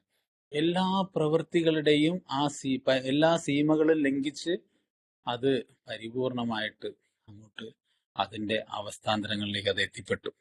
അപ്പൊ പിന്നെ ഒരു മാർഗവുമില്ല, പിന്നെ മരണം മാത്രമേ എൻ്റെ ജീവിതത്തിൽ എനിക്ക് എന്തെങ്കിലും ഒരു സമാധാനം തരാനുള്ള മാർഗമായിട്ട് അവശേഷിക്കുന്നതായിട്ട് എനിക്ക് തോന്നി. ഏതായാലും അങ്ങനെ നമ്മൾക്ക് ഓരോരുത്തർക്കും ഈ എന്താ പറയാ അവസ്ഥകളെ വലിച്ചു നീട്ടാൻ ധാരാളം അനുഭവങ്ങളും ഇതെല്ലാം വ്യക്തിപരമായിട്ട് ഓരോരുത്തർക്കും വ്യത്യാസപ്പെട്ടിരിക്കും എന്ന് മാത്രം നമുക്ക് അവിടെ പറയാൻ പറ്റുള്ളൂ. പക്ഷെ ഇതുകൊണ്ട് നമുക്ക് ജീവിക്കാനാവുമോ? ഒരിക്കലും കഴിയില്ല. നമ്മൾ രാത്രി വീട്ടിൽ വന്ന് AC ഒക്കെ ഓണാക്കി ചിക്കൻ ബിരിയാണി ഒക്കെ കഴിച്ച് അടിപൊളിയായിട്ട് മീറ്റിംഗ് ഒക്കെ കൂടി കഴിഞ്ഞൊന്ന് കിടന്നു നോക്കണം. ഒരിക്കലും കണ്ണടയ്ക്കാൻ പറ്റില്ല. കണ്ണടച്ചാൽ ഒരുപാട് ചിന്തകൾ വന്ന് നമ്മളെ അങ്ങോട്ട് നിറയും. എന്തു ചെയ്യാൻ പറ്റും? അപ്പൊ യഥാർത്ഥത്തിൽ ഒരു ആന്തരികമായ ആത്മീയപരമായിട്ടുള്ള രോഗം കൂടി നിങ്ങൾക്കുണ്ടായിരുന്നു. ശാരീരികമായിട്ടും മാനസികമായിട്ടും മാത്രം രോഗമുള്ളവരായിരുന്നില്ല നമ്മൾ. നമ്മൾക്കൊരു ആത്മീയ രോഗം കൂടി ഞങ്ങൾക്കുണ്ടായിരുന്നു. ആത്മീയ രോഗം ഞങ്ങൾ തരണം ചെയ്തപ്പോൾ ശാരീരികമായിട്ടും മാനസികമായിട്ടും ഞങ്ങൾ വളർന്നു എന്നാണ് ബിഗ് ബുക്കിൽ പറഞ്ഞത്. അപ്പൊ ഇതെങ്ങനെ സാധിക്കും? അവിടെ ആയിരുന്നു ശരിക്കും പറഞ്ഞാൽ ശരിക്കുള്ള ഒരു അഴിച്ചുപണി എൻ്റെ ജീവിതത്തിൽ ആവശ്യമുണ്ടായിരുന്നു. ഞാൻ സന്തോഷവാനാണ്, എനിക്ക് കിട്ടിയ സുബോധം നിങ്ങൾക്കും കിട്ടട്ടെ എന്ന് പറഞ്ഞുകൊണ്ട് മാത്രം നമുക്ക് കാര്യമില്ലല്ലോ. അപ്പം എന്തുകൊണ്ടാണ് ഞാൻ ഇങ്ങനെ കണ്ണാടിയുടെ മുമ്പിൽ നിന്നിട്ട് വീണ്ടും തലയ്ക്ക് കൈ സ്വയം അടിച്ചുകൊണ്ട് ശപിക്കുന്നു? എന്തിനിങ്ങനെ ഒരു ജീവിതം കുടിക്കാതെ? എനിക്കെന്താ ഒരു സമാധാനം ഇല്ലാത്തത്? എനിക്കെന്താ ഇപ്പം സാധാരണഗതിയിൽ നമ്മൾ പറയും, ഒരു ടി വി ഓൺ ആക്കി കഴിഞ്ഞാൽ റിമോട്ട് എടുത്തിട്ട് 100 തവണ അങ്ങോട്ടും ഇങ്ങോട്ടും ചാനൽ മാറ്റിക്കൊണ്ടിരിക്കുക. വണ്ടി ഓടിക്കുകയാണെങ്കിൽ വെറുതെയെങ്കിലും ആക്സിലേറ്റർ ചവിട്ടുക, ബ്രേക്ക് ചവിട്ടുക, ഗിയർ മാറ്റുക, പടപടയെന്ന് പറഞ്ഞിട്ട് ഓടിക്കുക. ഒരു ഹാർമണി ഇല്ല ജീവിതത്തിൽ. അത് ഏത് കാര്യത്തിലായിക്കോട്ടെ. ബസ്സിൽ കയറിയിട്ടാണെങ്കിൽ അങ്ങോട്ട് പോയിരിക്കുക, ഇങ്ങോട്ട് മാറിയിരിക്കുക. പെട്രോൾ പമ്പ് കയറി കഴിഞ്ഞാൽ പെട്രോൾ അടിക്കാൻ പോയാൽ നമ്മൾ അങ്ങോട്ട് പോയാലും അവിടെ നിന്ന് അടിക്കാൻ തോന്നും, അവിടെ നിന്ന് വണ്ടി എടുത്ത് ഇങ്ങോട്ട് തിരിക്കും. ലാസ്റ്റ് എല്ലാവരെക്കാളും പിറകിലായിട്ട് നമ്മൾ പോകുന്നൊരവസ്ഥ. എല്ലാ അർത്ഥത്തിലും നമ്മൾ നശിച്ച് നമ്മൾ പരാജയപ്പെടുന്നു. അപ്പം സ്വയം കുറ്റബോധം, ഞാൻ എന്തൊരു മനുഷ്യനാണ്, ഈ ദൈവം എന്താ, ഞാനിവിടെ പ്രാർത്ഥിക്കുന്നില്ലേ, ഞാൻ പടികൾ പരിശീലിക്കുന്നില്ലേ, ഞാൻ മീറ്റിങ്ങിന് പോകുന്നില്ലേ, ഞാൻ വീട്ടിലെ കാര്യങ്ങൾ നോക്കുന്നില്ലേ, എല്ലാം ഞാൻ ചെയ്യുന്നുണ്ട്. സദാചാര നിഷ്ഠകളോ ഉത്കൃഷ്ടമായ തത്വശാസ്ത്രങ്ങളോ മദ്യപാന ആസക്തിയെ മറികടക്കാൻ സഹായിക്കുമായിരുന്നെങ്കിൽ നമ്മളൊക്കെ എത്രയോ നാൾക്ക് മുമ്പ് തന്നെ ഇതിൽ നിന്ന് രക്ഷപ്പെട്ടേനെന്നാണ് പറയുന്നത്. യഥാർത്ഥത്തിൽ അത് സാധിക്കുന്നില്ല. അപ്പൊ ഇവിടുത്തെ പ്രശ്നം എന്താ? പ്രശ്നം വേറൊന്നുമല്ല, നമ്മള് വഞ്ചി തിരുനക്കര തന്നെ എന്ന് പറയില്ലേ, വഞ്ചി കെട്ടിയിട്ടിട്ട് തുഴഞ്ഞിട്ട് കാര്യമില്ല, അത് അവിടെ തന്നെ നിൽക്കുകയാണ്. അപ്പൊ യഥാർത്ഥത്തിൽ മുന്നോട്ട് പോകാനുള്ള ഒരു പ്രവൃത്തി ഞാൻ ചെയ്യുന്നില്ല. പിന്നെ എങ്ങനെ ഞാൻ മുന്നോട്ട് പോകും? അപ്പൊ മുന്നോട്ട് പോകാന്ന് പറയുമ്പോൾ action is the magic word എന്ന് പറയും. ആദ്യത്തെ 3 പടികൾ നമ്മളുടെ മാനസികമായിട്ട് നമ്മളെ തയ്യാറാക്കുന്ന പടികളാണെങ്കിൽ 4 മുതൽ 12 പടി വരെയുള്ള ആ ഒരു ഘട്ടം മുഴുവനും പ്രവൃത്തിയെ ആണ് പ്രധാനമായിട്ടും നമ്മളോട് എന്താ പറയുക ചെയ്യാൻ, അല്ലെങ്കിൽ പ്രവൃത്തിയെയാണ് അത് സൂചിപ്പിക്കുന്നത് എന്ന് നമ്മളോട് പറയുന്നു. അപ്പം ശരിക്കും പറഞ്ഞാല് 4ാമത്തെ പടി ബിഗ് ബുക്കിൽ പറയുന്നത് വളരെ ലളിതമായിട്ടാണ്. നമുക്ക് ഇത്തരം കാര്യങ്ങളെ കുറിച്ചിട്ടുള്ള ഒരു ശവക്കുഴി മാന്തുന്ന പരിപാടിയൊന്നും അവിടെ പറയുന്നില്ല. പലതരത്തിലൊരു ഓട്ടോബയോഗ്രഫിക്കൽ ആയിട്ടുള്ള ഒരു ഇൻവെന്ററി ലീസ്റ്റിനെ കുറിച്ചൊക്കെ എൻ്റെ സ്പോൺസർ ഞാനുമായിട്ട് ചർച്ച ചെയ്തു. ആൽക്കോളിക് അനോണിമസിൽ ബിഗ് ബുക്ക് പ്രകാരത്തിൽ പോകുന്ന പലതരത്തിലുള്ള സ്റ്റെപ്പ് സ്റ്റഡി അല്ലെങ്കിൽ അതിന്റെ പ്രാക്ടീസിങ് ഒക്കെ പല ആളുകളും നടത്തുന്നത് ഞാൻ കണ്ടു. ഞാനൊരു വേള അതൊക്കെ പരിശീലിക്കുകയും ചെയ്തു നോക്കിയാണ്. വളരെ എളുപ്പമാണ് അത്. അവിടെ ഇതൊന്നും പറയുന്നില്ല. കുടിച്ചതിന് ശേഷം നിങ്ങൾക്ക് എന്ത് സംഭവിച്ചു, അവിടെ നിങ്ങളുടെ 4 തരത്തിലുള്ള കാര്യങ്ങളെ കുറിച്ചാണ് പറയുന്നത്. ഭയം, നമ്മളുടെ വിദ്വേഷം, പക, അതുപോലെ തന്നെ ആ ഒരു സെക്സ്, ലൈംഗികത, ഇങ്ങനെ കുറിച്ചിട്ടുള്ള 4-5 കാര്യങ്ങളെ കുറിച്ചിട്ട് എന്തൊക്കെ സംഭവിച്ചു എന്ന് കണ്ടെത്തുമ്പോൾ സ്വാഭാവികമായിട്ടും അതിന്റെ ഒരു തിയററ്റിക്കലായിട്ട് നോക്കുകയാണെങ്കിൽ അതിനെ ആഴത്തിൽ തന്നെ, ഇപ്പൊ നമുക്ക് എന്താ പറയാ, ഭയം, എന്തുകൊണ്ട് എനിക്ക് ഭയം ഉണ്ടാകുന്നു, അത് എന്താ പറയാ എൻ്റെ അമിതമായ ആത്മവിശ്വാസങ്ങളോ അല്ലെങ്കിൽ ദുരഭിമാനങ്ങളോ ഇങ്ങനെയുള്ള പല കാര്യങ്ങളെ കൂടി കണ്ടെത്തുമ്പോൾ യഥാർത്ഥത്തിൽ നല്ലൊരു സ്പോൺസർ ബന്ധങ്ങളൊക്കെ ആണെങ്കിൽ അയാൾക്ക് അത് വളരെ വിശദമായിട്ട് തന്നെ ആഴത്തിൽ പരിശോധിക്കാവുന്നതൊക്കെ ഉള്ളൂ എന്നുള്ളത് അറിയാം. പക്ഷെ എന്നെ പോലുള്ള ഒരാൾക്ക് അത് സാധിച്ചില്ല എന്നുള്ളത് കൊണ്ടായിരിക്കാം എൻ്റെ സ്പോൺസർ ഒരു പക്ഷെ മറ്റൊരു മാർഗത്തിലൂടെ അത് എനിക്ക് സാധ്യമാക്കി തന്നതെന്ന് വേണമെങ്കിൽ കരുതാം.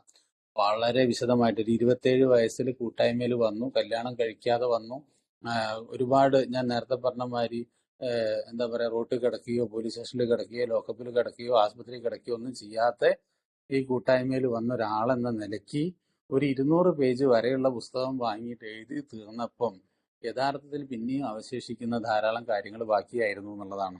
അതായത് ഈ പറഞ്ഞ ഓർമ്മ വെച്ച നാള് മുതൽ എന്നിലുണ്ടായ തകരാറുകൾ, ശരിക്കും പറഞ്ഞാൽ ഞാൻ ജനിച്ച് ഒരു 1.5 വയസ്സായപ്പോൾ എൻ്റെ അച്ഛൻ മരണപ്പെട്ടു പോയി. അതിനുശേഷം ഉണ്ടായ ജീവിത ചുറ്റുപാടുകളിൽ നിന്ന് ഉണ്ടായ ഒരുപാട് വികലമാക്കപ്പെട്ട തെറ്റായ ചിന്തകളും അനാവശ്യമായ ആഗ്രഹങ്ങളൊക്കെ എന്നെ ഒരു വല്ലാത്ത ഭീകര ജീവിയാക്കി മാറ്റിയിരുന്നു എന്നുള്ളതാണ്.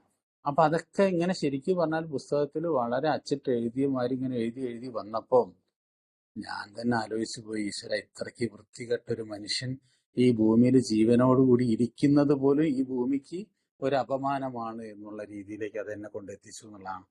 യഥാർത്ഥത്തിൽ അവിടെ മാത്രമേ എനിക്കൊരു ശാന്തത കണ്ടെത്താൻ പറ്റിയിരുന്നുള്ളൂ. അതുവരെ മറ്റുള്ളവരോട് ചീറിപ്പാഞ്ഞടിക്കുന്ന ഒരു കൊടുങ്കാറ്റ് പോലെ എല്ലാവരോടും ആക്രോശിച്ചു കൊണ്ടിരുന്ന ഞാൻ അല്പം നേരത്തെ പറഞ്ഞ മാതിരി വിദ്വേഷമുള്ളവിടത്ത് ഞാൻ ക്ഷമയുടെ വാഹകനാവട്ടെ. ഇന്നത്തെ ഡെയിലി റിഫ്ലക്ഷൻ പറഞ്ഞ മാതിരി എങ്ങനെയാണ് ഞാൻ ക്ഷമിക്കുന്നത്? മാനസികമായിട്ട് വെറുതെ ഒരു സോറി പറയലാണോ, അതോ ഞാൻ ഹൃദയം കൊണ്ട് അയാളോട് ക്ഷമിച്ചിട്ടുണ്ടോ എന്നൊക്കെ ഉള്ള ഒരു ചിന്തകൾ തന്നെ എനിക്ക് വരാനിടയായത് അത്രമേൽ ഒരാൾ താഴേക്ക് പോയി എന്നുള്ളത് അയാൾക്ക് കണ്ടെത്താൻ പറ്റുമ്പോൾ മാത്രമേ അയാൾക്ക് എത്രമേൽ മുന്നോട്ട് പോകാൻ കഴിയുമെന്നുള്ള ഒരു ആത്മവിശ്വാസം അയാൾക്ക് നേടിയെടുക്കാനാകും എന്നുള്ള പറയുന്നത്. അപ്പൊ ശരിക്കും പറഞ്ഞാൽ എൻ്റെ ആ ഒരു ബോട്ടം റേസ് ചെയ്യാന്ന് പറയും. അതായത് ഒരുവൻ ആഴത്തിലേക്ക് ഒന്നൊന്നായി എണ്ണി എണ്ണി ആ തൊട്ടെണ്ണും പൊരുളൊടുങ്ങിയാൽ എത്തിയിടും ദൃക്ക് പോലുള്ള നിന്നിൽ അസ്പന്ദമായിടേണമെന്ന, അതായത് ആഴത്തിൽ ആഴത്തിൽ അങ്ങ് ചെന്ന് ചെന്ന് ചെന്ന് ചെന്ന് ചെന്ന് ചെന്ന് ചെന്ന് ഞാൻ ഈ കോഴിക്കോട് ജീവിക്കുന്ന ഒരാളാണ്. ഇപ്പൊ ഇവിടെ ഒരു ബേപ്പൂർ എന്ന് പറഞ്ഞൊരു കടലുണ്ട്. അപ്പൊ അവിടേക്കൊക്കെ പോയി കഴിഞ്ഞാൽ എൻ്റെ ഒരു സുഹൃത്തിന്റെ കൂടെ ഞങ്ങൾ ബോട്ടിൽ പോയി. അപ്പോ ശരിക്കും പറഞ്ഞാൽ ഒരു ആത്മീയപരമായ ഒരു അന്വേഷണത്തിലൊക്കെ പോകുന്ന ഒരാളെ സംബന്ധിച്ചിടത്തോളം 2-3 മാർഗത്തിലൂടെയൊക്കെ സഞ്ചരിക്കുന്നത് നല്ലതാണ്. ഒന്ന് വിമാനത്തിൽ യാത്ര ചെയ്യുക. ദൈവം സഹായിച്ചിട്ട് ഞാൻ അതിൽ 2-3 വട്ടമൊക്കെ പലവട്ടം ഞാൻ യാത്ര ചെയ്തിട്ടുണ്ടായിരുന്നു. അതുകൂടാതെ ഒരു കപ്പൽ യാത്ര അല്ലെങ്കിൽ ബോട്ടിൽ ഒരു കടലിൽ, ശരിക്കും പറഞ്ഞാൽ ഒരു കരയും കാണാതെ ഒരു നടുക്കടലിൽ പോയിട്ട് കുറച്ചു നേരം നിൽക്കുക. ശരിക്കും പറഞ്ഞാൽ അതൊരു വല്ലാത്തൊരു അനുഭവമായിരുന്നു എന്നുള്ള. അപ്പൊ ഇത്തരത്തിലുള്ള ഒരുതരം അവസ്ഥകൾ നമ്മളുടെ ജീവിതത്തിൽ നമുക്ക് കണ്ടെത്താൻ പറ്റുന്നതിനെയാണ് നമ്മൾ പ്രശാന്തമായൊരവസ്ഥ എന്ന് പറയുന്നത്, സെറിനിറ്റി. ആ ഇൻസാനിറ്റിയിൽ നിന്ന് സാനിറ്റിയിലേക്ക് നമ്മളുടെ ഒരു യാത്ര, ആ എന്താ പറയാ, വൈനിൽ നിന്ന് ഡിവൈനിലേക്ക്, സ്പിരിറ്റ് ടു സ്പിരിച്വാലിറ്റി, അങ്ങനെ ഏത് പദപ്രയോഗങ്ങൾ കൊണ്ടാണെങ്കിൽ പോലും അതിന്റെ ആശയത്തിനാണ് പ്രാധാന്യം. ആൽക്കഹോളിക് അനോണിമസ് പറയുന്നത് ആ ഒരു വാഗ്ദാനങ്ങൾ, 12ഓളം വാഗ്ദാനങ്ങൾ നമ്മളുടെ 9th സ്റ്റെപ്പ് പ്രോമിസിന്റെ ഭാഗമായിട്ട് പറയുന്നു. കഴിഞ്ഞ ദിവസം ഏതൊരു മീറ്റിങ്ങിൽ വാഗ്ദാനങ്ങളെ കുറിച്ച് ചർച്ച ചെയ്തപ്പം 1ാമത്തെ പടി മുതൽ 12 പടികൾ വരെയുള്ള ഓരോ പടികളിലും അതാത് സ്റ്റെപ്പുകളുടെ പ്രോമിസുകൾ നമ്മുടെ ബിഗ് ബുക്കിൽ വളരെയധികം വളരെ സട്ടിലായിട്ട് ഡിഫൈൻ ചെയ്തിരിക്കുന്നു എന്നുള്ളതാണ്.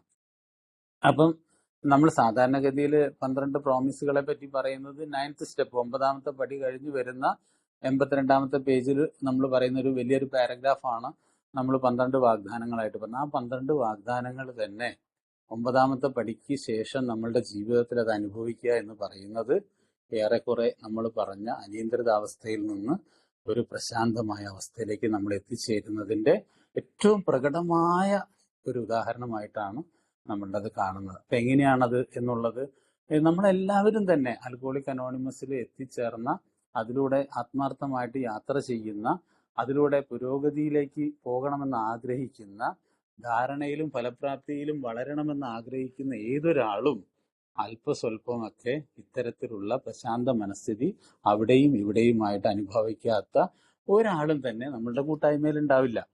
പക്ഷെ അതിനെ സസ്റ്റെയിൻ ചെയ്യുക, അല്ലെങ്കിൽ അതിനെ കണ്ടിന്യൂസ് ആയിട്ട് കുറച്ചു നേരം നമുക്ക് നിലനിർത്താൻ കഴിയുക എന്നുള്ളതാണ് നമ്മളുടെ മുമ്പിലുള്ള ഏറ്റവും വലിയൊരു പരീക്ഷണ ഘട്ടം. അപ്പം അവിടെ ഒരു ഡെയിലി ക്ലീനിങ് പ്രോസസ്സ് അല്ലെങ്കിൽ ഡെയിലി റിപ്രീവ് എന്നൊക്കെ നമ്മൾ പറയാം. അതായത് നിത്യമായിട്ട് ഞങ്ങൾക്ക് ആകെ കൂടി ഉള്ളത് ദൈനംദിന അടിസ്ഥാനത്തിലുള്ള ആത്മീയ പരിശീലനത്തിലൂടെ നിലനിർത്താൻ പറ്റുന്ന ഒരു ജീവിത രീതി മാത്രമേ ഞങ്ങൾക്കുള്ളൂ. ഞങ്ങൾ ആരും പുണ്യാളന്മാരൊന്നുമല്ല എന്ന് നമ്മളോട് ഒരു മുൻകൂർ ജാമ്യം എന്ന നിലയിൽ നമ്മളോട് പറയുന്നു. പക്ഷെ ഇത് എങ്ങനെ നടക്കുന്നു എന്നുള്ള ഇവിടെയാണ് നമ്മളുടെ ഒരു പരീക്ഷണ ഘട്ടം. വലിയൊരു ചാലഞ്ച് ഇവിടെയാണ്. ഇവിടെ ഈ ഒരു ലളിതമായ പരിപാടിയുമായി ഇഴുകിച്ചേരാൻ പറ്റില്ലെന്നുള്ളവരോ അതിന് കഴിയില്ലെന്നുള്ളവരായ ചിലരാണ് ഈ രോഗശമനത്തിൽ എത്താത്തതും. അതല്ലെങ്കിൽ ഇല്ലത്തിന് ഇറങ്ങുകയും ചെയ്തു, അമ്മാടത്തിട്ട് എത്തിയിട്ടുമില്ല എന്ന് പറയുന്ന ഒരു വല്ലാത്തൊരു ഘട്ടം. കുടിക്കുന്നില്ല, പക്ഷെ ജീവിതം ഇപ്പോഴും അനിയന്ത്രിതമായി തുടരുന്നു. പക്ഷെ ഇവിടെ നമുക്ക് ഒരു പ്രശാന്തമായ അവസ്ഥകൾ പലപ്പോഴും, ഇപ്പൊ നമുക്ക് ഉദാഹരണത്തിന് പറയുകയാണെങ്കിൽ എഐക്ക് പുറത്തുള്ള പല ആളുടെ ജീവിത കഥകൾ നമ്മൾ വായിക്കുക. അപ്പം മദർ തെരേസയുടെ പുസ്തകങ്ങളൊക്കെ കഴിഞ്ഞ ദിവസം വായിച്ചപ്പം അത് ആ മദർ തെരേസ മദർ എഴുതിയ മനോഹരമായ ഒരു പുസ്തകം തന്നെ ഉണ്ട്. അവരുടെ ഒരു ആത്മകഥ തന്നെ ഉണ്ട്. അതിന്റെ പേര് തന്നെ മനോഹരമാണ്. സംതിങ് എന്താ പറയാ, സംതിങ് ബ്യൂട്ടിഫുൾ ഫോർ ഗോഡ് എന്ന്, അതാണ് അല്പം മനോഹരമായ ചില കാര്യങ്ങൾ ദൈവത്തിന് വേണ്ടി എന്നുള്ള രീതിയിൽ അവരെഴുതിയ ഒരു മനോഹരമായ ഒരു ഓട്ടോബയോഗ്രഫി ഉണ്ട്. അപ്പൊ അതുപോലെ സ്വാമി വിവേകാനന്ദന്റെ ചില കഥകൾ അല്ലെങ്കിൽ ചരിത്രങ്ങൾ നമ്മൾ വായിക്കുന്നു. യേശുക്രിസ്തുവിന്റെ, അല്ലെങ്കിൽ ഈ പറഞ്ഞ മാതിരി ഒട്ടനവധി നമ്മുടെ മഹാത്മാഗാന്ധിജിയുടെ ചില ചരിത്രങ്ങൾ.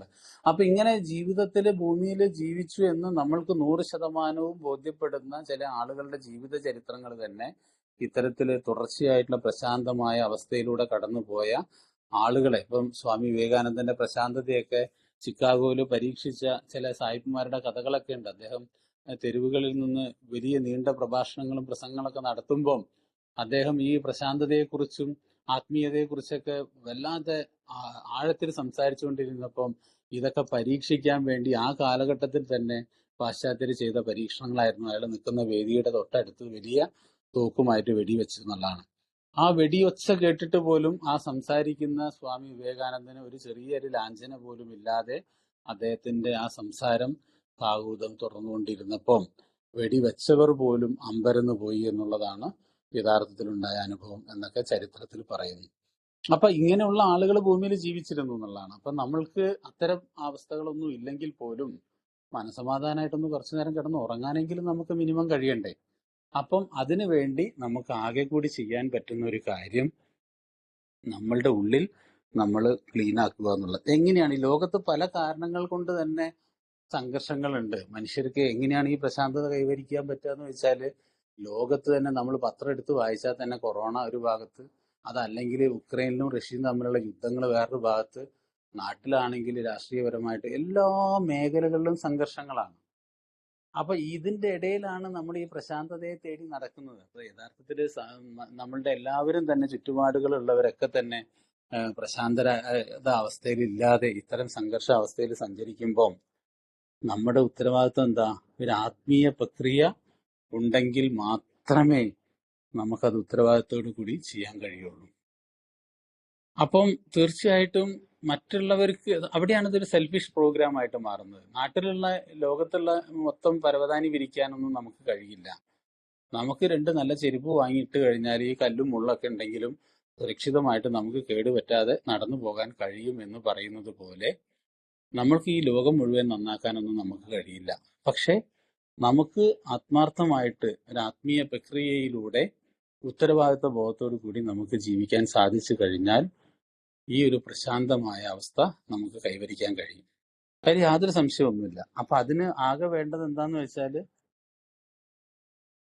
നമ്മൾ ആരും എന്താ പറയാ, ഈ പറഞ്ഞ മാതിരി മറ്റുള്ള ചുറ്റുമുള്ളവരൊക്കെ നമ്മൾ ബന്ധപ്പെട്ടുകൊണ്ടാണ് നമ്മൾ ജീവിക്കുന്നത് എന്നുള്ളതാണ്. ഒരാൾക്കും നമ്മളെ ഇപ്പം സാധാരണഗതിയിൽ പറയാറുണ്ട്, മറ്റൊരാളെ കൊണ്ട് നമ്മളൊരാളും മദ്യാസക്തരായി മാറുന്നില്ല, അല്ലെങ്കിൽ വേറൊരാള് എന്റെ കാരണമല്ല ഞാൻ മദ്യാസക്തനായത് എന്നൊക്കെ നമ്മൾ പറയുമ്പോൾ യഥാർത്ഥത്തിൽ നമ്മളുടെ ആത്മീയ സുസ്ഥിതി, ഈ പ്രശാന്ത മനസ്ഥിതി നമുക്ക് പരിപാലിച്ച് നിലനിർത്തി കൊണ്ടുപോകണമെങ്കിൽ യഥാർത്ഥത്തിൽ നമ്മളുടെ ചുറ്റുപാടുകളെ മാറ്റിമറിക്കാൻ കഴിയും. നമ്മളെ പ്രാർത്ഥനയിൽ കൃത്യമായിട്ട് പറയുന്നുണ്ട്, മാറ്റുവാൻ പറ്റാത്തവയെ നമ്മൾ സ്വീകരിക്കുക അല്ലാതെ വേറെ മാർഗമില്ല. ആ പ്രാർത്ഥനയിൽ തന്നെ പറയുന്നു, മാറ്റാൻ പറ്റുന്നവയെ മാറ്റാനുള്ള ധൈര്യവും. കാരണം മാറ്റാൻ പറ്റുന്നവയെ മാറ്റാനുള്ള ധൈര്യം എന്താ? എനിക്ക് ചുറ്റുപാടുകളെ മാറ്റാൻ പറ്റില്ല. ഞാൻ നിലനിൽക്കുന്നുണ്ടെങ്കിൽ ഈ ചുറ്റുപാടുകളെ ആശ്രയിച്ചിട്ട് തന്നെ എനിക്ക് നിലനിൽക്കാൻ പറ്റുകയുള്ളൂ. അപ്പൊ അതുകൊണ്ട് തന്നെ ഈ എന്താ പറയാ, എല്ലാവരെയും, ഈ ചുറ്റുമുള്ള എല്ലാവരെയും നമ്മൾ ബന്ധപ്പെട്ടുകൊണ്ട് തന്നെ ഇത് നമ്മളിൽ എന്താ പറയാ സംഭവിക്കണം, ഈ പ്രശാന്തത. അതല്ലാതെ അത് ഏതോ ഒരു ഉട്ടോപ്യ ലോകത്ത് ആകാശത്ത് ഇരുന്നു കൊണ്ട് ഏതോ മഹർഷിമാർക്ക് മാത്രം അനുഭവിക്കാൻ പറ്റുന്ന ഒരു കാര്യമായിട്ടല്ല ആൽക്കഹോളിക് അനോണിമസ് മദ്യാസക്തരുടെ മുമ്പിലേക്ക് ഈ പ്രശാന്തതയെ കൊണ്ടുവരുന്നത്. അവിടെ നമ്മൾ ഇത് സംഭവിക്കും. നമ്മളുടെ ജീവിതത്തിൽ, അതേമാതിരി നമ്മളുടെ നിത്യജീവിതത്തിൽ ഇത് നമുക്ക് അനുഭവിക്കാൻ കഴിയണം. അപ്പൊ അതിന് നമ്മളുടെ ചിന്തകളെ തന്നെ, നമ്മുടെ drinking is not your problem is thinking എന്ന് പറയും. നമ്മളുടെ ചിന്തകളാണ് നമ്മളുടെ ഏറ്റവും വലിയ പ്രശ്നം. അതിന് ശരിക്കും പറഞ്ഞാല് നമ്മളുടെ പടികളിലൂടെ കടന്നു പോകുമ്പോൾ, കഴിഞ്ഞ ദിവസം ദൈവത്തെക്കുറിച്ച് വലിയൊരു ഡിബേറ്റ് തന്നെ 2-3 നാളായിട്ട് ചെയ്യാൻ ഇടയായി. അത് എനിക്ക് ആവശ്യവുമായിരുന്നു ആ സമയത്ത്. അപ്പൊ അതിലൊക്കെ ഉരുത്തിരിഞ്ഞു വന്ന ഒരു കാര്യം, നിങ്ങൾ ആകാശത്ത് എവിടെയോ ഒരു ദൈവമുണ്ട്, നിങ്ങൾ അമ്പലങ്ങളിൽ ആചാരങ്ങൾ അനുഷ്ഠിക്കുന്നു, നിങ്ങൾ ശബരിമലയ്ക്കൊക്കെ കൃത്യമായിട്ട് പോകുന്നുണ്ടായിരുന്നു, ഇതൊക്കെ രതീഷ് ചെയ്തിട്ടുണ്ടായിരുന്നു. പക്ഷെ ആചാരങ്ങളൊക്കെ നിങ്ങൾ വളരെ വെൽ ഡൺ ആയിട്ട് നിങ്ങൾ ചെയ്തു. പക്ഷേ നിങ്ങളുടെ മനോഭാവങ്ങളിൽ യാതൊരു തരത്തിലുള്ള മാറ്റങ്ങൾ നിങ്ങൾ വരുത്തിയില്ല. അതുകൊണ്ട് ഇപ്പോഴും ആ ഒരു ശക്തിയെ തേടി നിങ്ങളിങ്ങനെ ഇരുട്ടത്ത് കറുത്ത പൂച്ചയെ തപ്പി നടക്കുന്ന ഒരവസ്ഥ തന്നെയാണ് നിങ്ങളുടെ ഇടയിലുള്ളത് എന്ന് മനസ്സിലാക്കുന്നു. എന്ത് ചെയ്യും? ചെയ്യാനൊന്നുമില്ല. നിങ്ങൾ ആദ്യം ചെയ്ത പണി അതേമാതിരി തന്നെ ആത്മാർത്ഥമായിട്ട് ചെയ്യുക. നിങ്ങളിപ്പം 10, 19, 18, 20 വർഷത്തിലേക്ക് അടുക്കാൻ പോകുന്നു. നിങ്ങൾ പറയുന്നു നിങ്ങൾ വന്ന കാലത്ത് ഒരു കൊല്ലം, ആദ്യത്തെ കൊല്ലം തന്നെ നിങ്ങളുടെ സ്പോൺസറുമായിട്ട് നിങ്ങൾ പടികൾ പരിശീലിച്ചപ്പം നിങ്ങൾക്ക് എന്തെന്നില്ലാതെ നിലത്തു നിന്ന് കാലുകൾ ഉയരുന്നത് പോലെ തോന്നുന്നു. നിങ്ങൾ ആകാശത്തൊരു പറവകളെ പോലെ പറക്കുന്നത് പോലെ അനുഭവം നിങ്ങൾക്കുണ്ടായിരുന്നു എന്ന് നിങ്ങൾ പറയുന്നു. ഇപ്പൊ അതില്ലെങ്കിൽ അതിന്റെ അർത്ഥം എന്താ? നിങ്ങൾ എവിടെയോ നിങ്ങളിൽ നിന്ന് അതൊക്കെ ശോഷണം അല്ലെങ്കിൽ അത് നഷ്ടപ്പെട്ടു പോയിരിക്കുന്നു. വീണ്ടും നിങ്ങൾ അത് ജനറേറ്റ് ചെയ്യുക. നിങ്ങളെ ചിന്തകൾ നിങ്ങളെ കീഴ്പ്പെടുത്തി കളഞ്ഞിരിക്കുന്നു.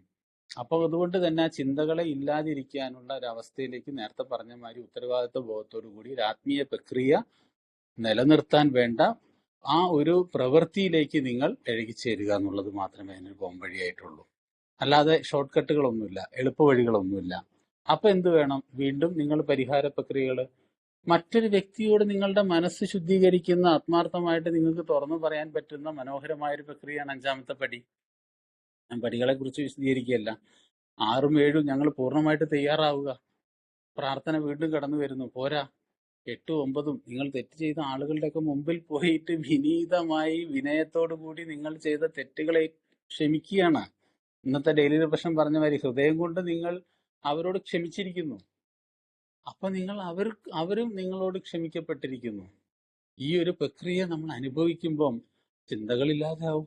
മറ്റ് ഏതോ ഒരു ഉട്ടോപ്യ ലോകത്തിരുന്ന് വീണ്ടും സ്വപ്നം കണ്ടുകൊണ്ട് എനിക്കിപ്പോൾ ഒരു കാറ് വേണം, എൻ്റെ ബിസിനസ് ഇതുപോരാ, അടുത്തുള്ള വീട്ടുകാരനെ പോലെ വീട് എനിക്ക് വേണം, അല്ലെങ്കിൽ സുന്ദരിയായ ഒരു ഭാര്യ ഇത് പോരാ, എൻ്റെ ഭാര്യയ്ക്ക് ഭംഗിയില്ല, ഇങ്ങനെ തുടങ്ങിയിട്ട് ചെറുതും വലുതുമായ അനാവശ്യവും ആവശ്യവുമായ അനവധി ചിന്തകൾ നമ്മളെ ഭരിച്ചുകൊണ്ടിരിക്കുന്നു. യഥാർത്ഥത്തിൽ റിമോട്ട് വേറൊരാളുടെ കൈ കൊടുത്തിട്ട് നമ്മളൊരു ടിവിയുടെ മോണിറ്ററെ പോലെ നമ്മൾ മാറുന്നൊരവസ്ഥ മാറണം. അപ്പൊ അവിടെ നമ്മളെ ചിന്തകൾ ഇല്ലാതിരിക്കാൻ എന്ത് ചെയ്യും? ആ ഭ്രമം നമുക്ക് ഉപേക്ഷിക്കണം.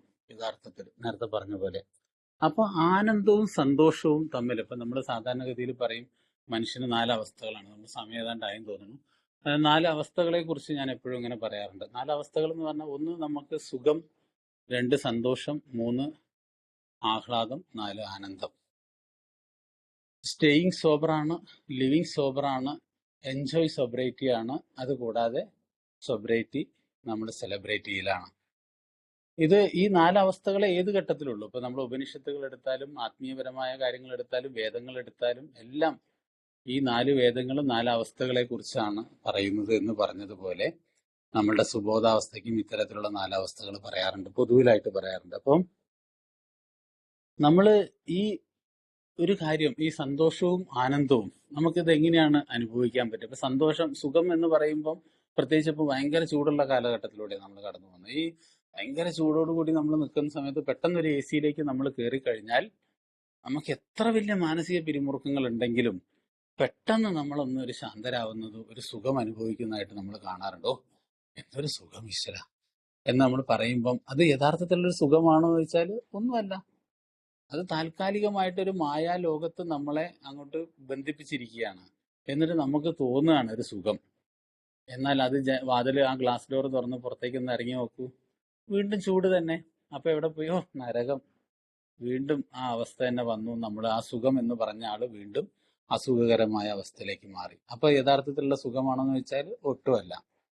അപ്പം യഥാർത്ഥത്തിൽ നമ്മൾ അനുഭവിക്കുന്ന ആ സുഖം വളരെ നൈമിഷികമാണ് എന്ന് നമുക്ക് തോന്നും. പക്ഷെ അത് പോരാ. അപ്പോഴാണ് നമ്മൾ സന്തോഷം എന്നുള്ള ആ ഒരു അവസ്ഥയിലേക്ക് കുറിച്ച് നമ്മൾ ചിന്തിക്കുന്നത്. അപ്പൊ സന്തോഷം എന്ന് പറയുമ്പം യഥാർത്ഥത്തിൽ നമുക്ക് എന്താ അറിയാ? ഇപ്പം ലോട്ടറി എടുക്കുന്ന ഒരു ശീലമുള്ള ഒരാള്, ഇപ്പം പലപ്പോഴായിട്ട് എടുക്കുന്ന ഒരാള് യാദൃശ്ചികമായിട്ട് ലോട്ടറി എടുത്തു. അദ്ദേഹത്തിന് വൈകുന്നേരം റിസൾട്ട് നോക്കാനുള്ള ആകാംക്ഷ വന്നു. നോക്കിയ സമയത്ത് ഒരു 4 നമ്പറിന് ഒരു 5000 രൂപ അദ്ദേഹത്തിന് കിട്ടി. അയാൾക്ക് സന്തോഷമായി. അയാൾ ചിലപ്പോൾ കുറേ ലോട്ടറി എടുക്കുന്ന ഒരാളായിരിക്കും. പക്ഷെ എന്നാലും അയാൾക്കൊരു പെട്ടെന്നൊരു സന്തോഷം വന്നു. ആ സന്തോഷം അയാൾക്ക് കുറെ നേരത്തേക്ക് ഉണ്ടാവും. ചിലപ്പോൾ 4 ആളോട് പറയും, വൈകുന്നേരം അത് ലോട്ടറി മാറുന്നവരെ അയാൾക്ക് സന്തോഷം ഉണ്ടാവും.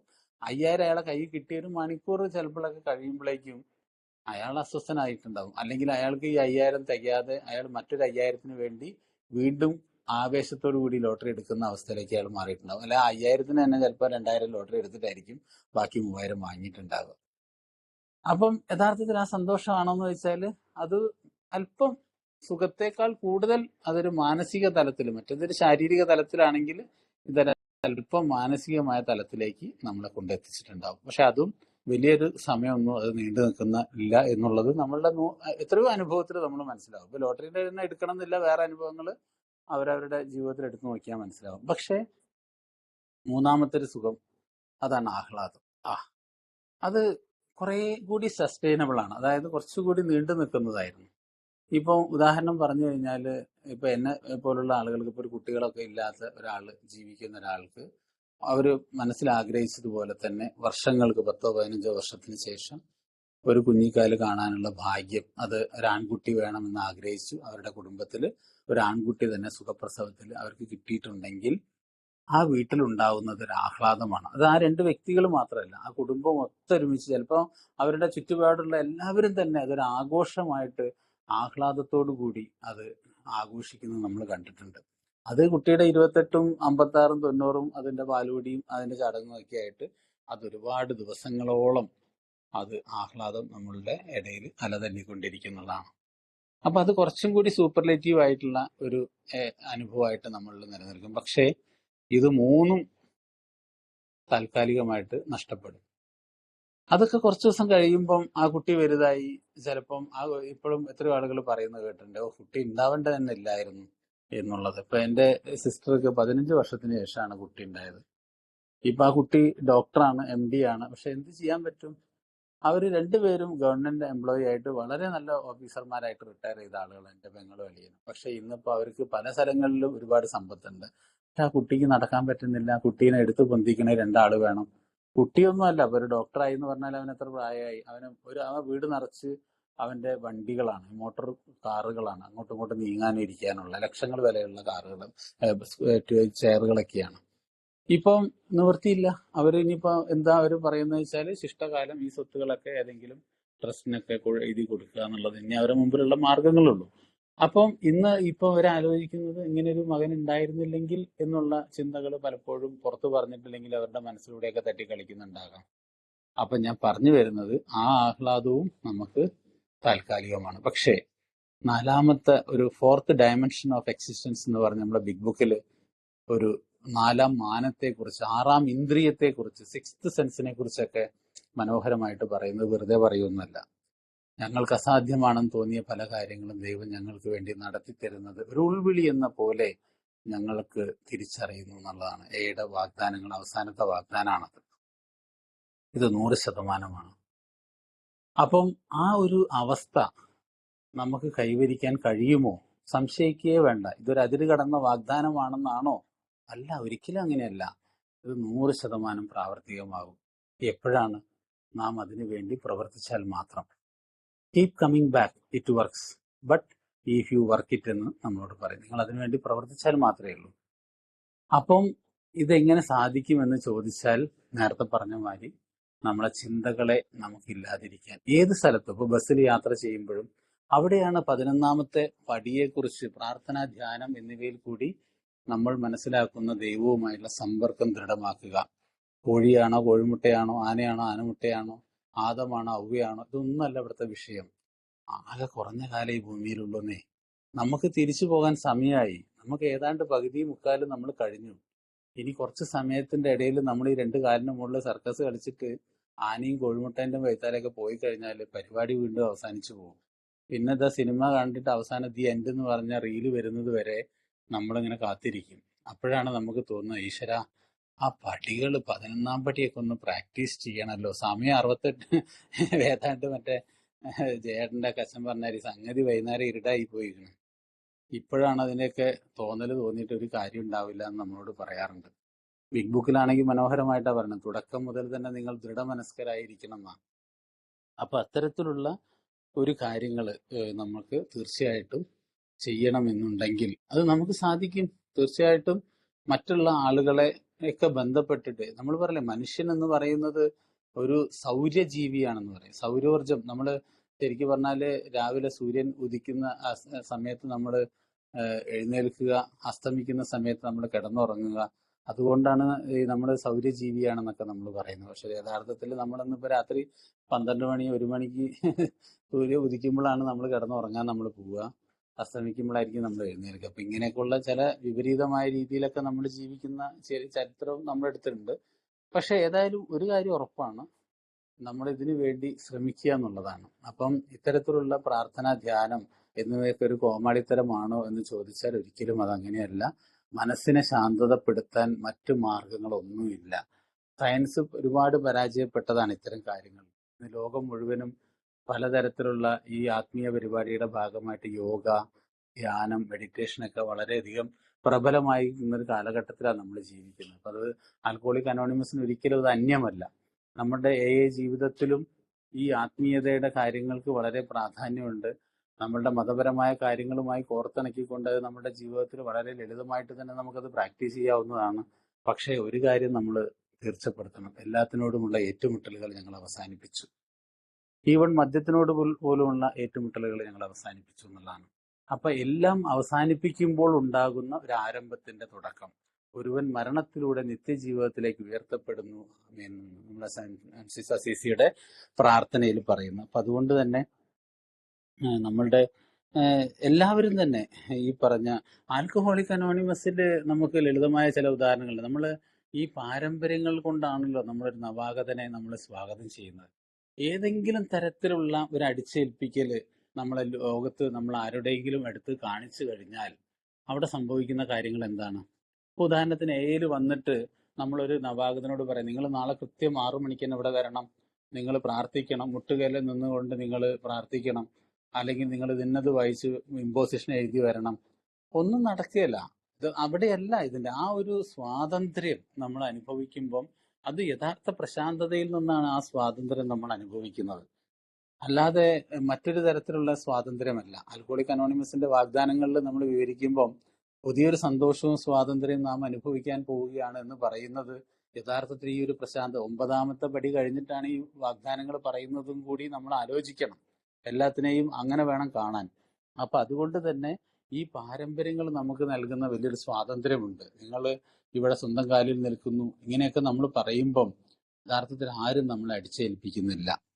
ഇത് തന്നെയാണ് ആത്മീയപരമായ ഒരു ലോകത്ത് നമ്മൾ ജീവിക്കുമ്പം ഈ ലോകത്തുള്ള ഒരാളും തന്നെ നിങ്ങൾ പാൻറ് ഷർട്ട് ഇട്ടിട്ട് തന്നെ വരണം, നിങ്ങൾ മുണ്ടുടുക്കരുത് എന്നൊക്കെ നമ്മളോട് ഓരോരുത്തർ പറയുമ്പോഴും നമ്മളെ ചിന്തകൾ അസ്വസ്ഥതയിലേക്ക് പോകുന്നു. അത്തരം അസ്വസ്ഥമായ ചിന്തകൾ നമ്മളിൽ ഉണ്ടെങ്കിൽ ഒരിക്കലും നമുക്ക് ഒരു പ്രശാന്തത നമുക്കുണ്ടാവില്ല. അപ്പൊ അതുകൊണ്ട് തന്നെ ഇങ്ങനെയുള്ള ബന്ധങ്ങളിലെല്ലാം തന്നെ എന്താ പറയുക, അറ്റാച്ച്മെന്റ് ത്രൂ ഡിറ്റാച്ച്മെന്റ് എന്ന് നമ്മുടെ ഇംഗ്ലീഷിൽ പറയും. അതായത് എല്ലാത്തിൽ നിന്നും അകന്നു നിന്നുകൊണ്ട് എന്നാൽ ഞാൻ എല്ലാത്തിനെയും ബന്ധപ്പെട്ടുകൊണ്ട് നിൽക്കുന്ന ഒരവസ്ഥ. അതൊരു വല്ലാത്ത ഒരു എന്താ പറയാ, ഒരു അസാധാരണമായിട്ടുള്ള ഒരു അവസ്ഥയാണ്. അവിടെയാണ് ആൽക്കോളിക് അനോണിമസ് പറയുന്നത് ഇതൊരു എക്സ്ട്രാ ഓർഡിനറി ആയിട്ടുള്ള ഒരു സക്സസ് സ്റ്റോറിയാണെന്ന്. അപ്പൊ ഏതായാലും പ്രശാന്തത എന്ന് പറയുന്ന അവസ്ഥ ഒരുപാട് നേരം നമുക്ക് നിലനിർത്തി കൊണ്ടുപോകാൻ പറ്റുന്ന തരത്തിലേക്ക് നമ്മളുടെ ജീവിതത്തെ വളർത്തിയെടുക്കാൻ നമ്മൾ ഓരോരുത്തരും ആൽക്കോളിക് അനോണിമസിനെ മാക്സിമം ഡോണ്ട് അനലൈസ് ചെയ്യേ, പ്ലീസ് യൂട്ടിലൈസ് ചെയ്യേ എന്ന് പറയും. നിങ്ങൾ ഒരിക്കലും ആൽക്കോളിക് അനോണിമസിനെ വിശകലനം ചെയ്ത് നടന്നിട്ട് കാര്യം. നിങ്ങൾ മാക്സിമം അതിനെ അബ്സോർബ് ചെയ്ത് അതിനെ നമ്മൾ എന്താ പറയുക പിഴിഞ്ഞെടുത്ത് അതിന്റെ ചാറ് കുടിച്ച് നമ്മുടെ ജീവിതം, കാരണം ഇനി ഇല്ല, സമയമില്ല, കുറഞ്ഞ സമയത്തല്ലേ നമ്മൾ ഇനി ബാക്കിയുള്ളൂ.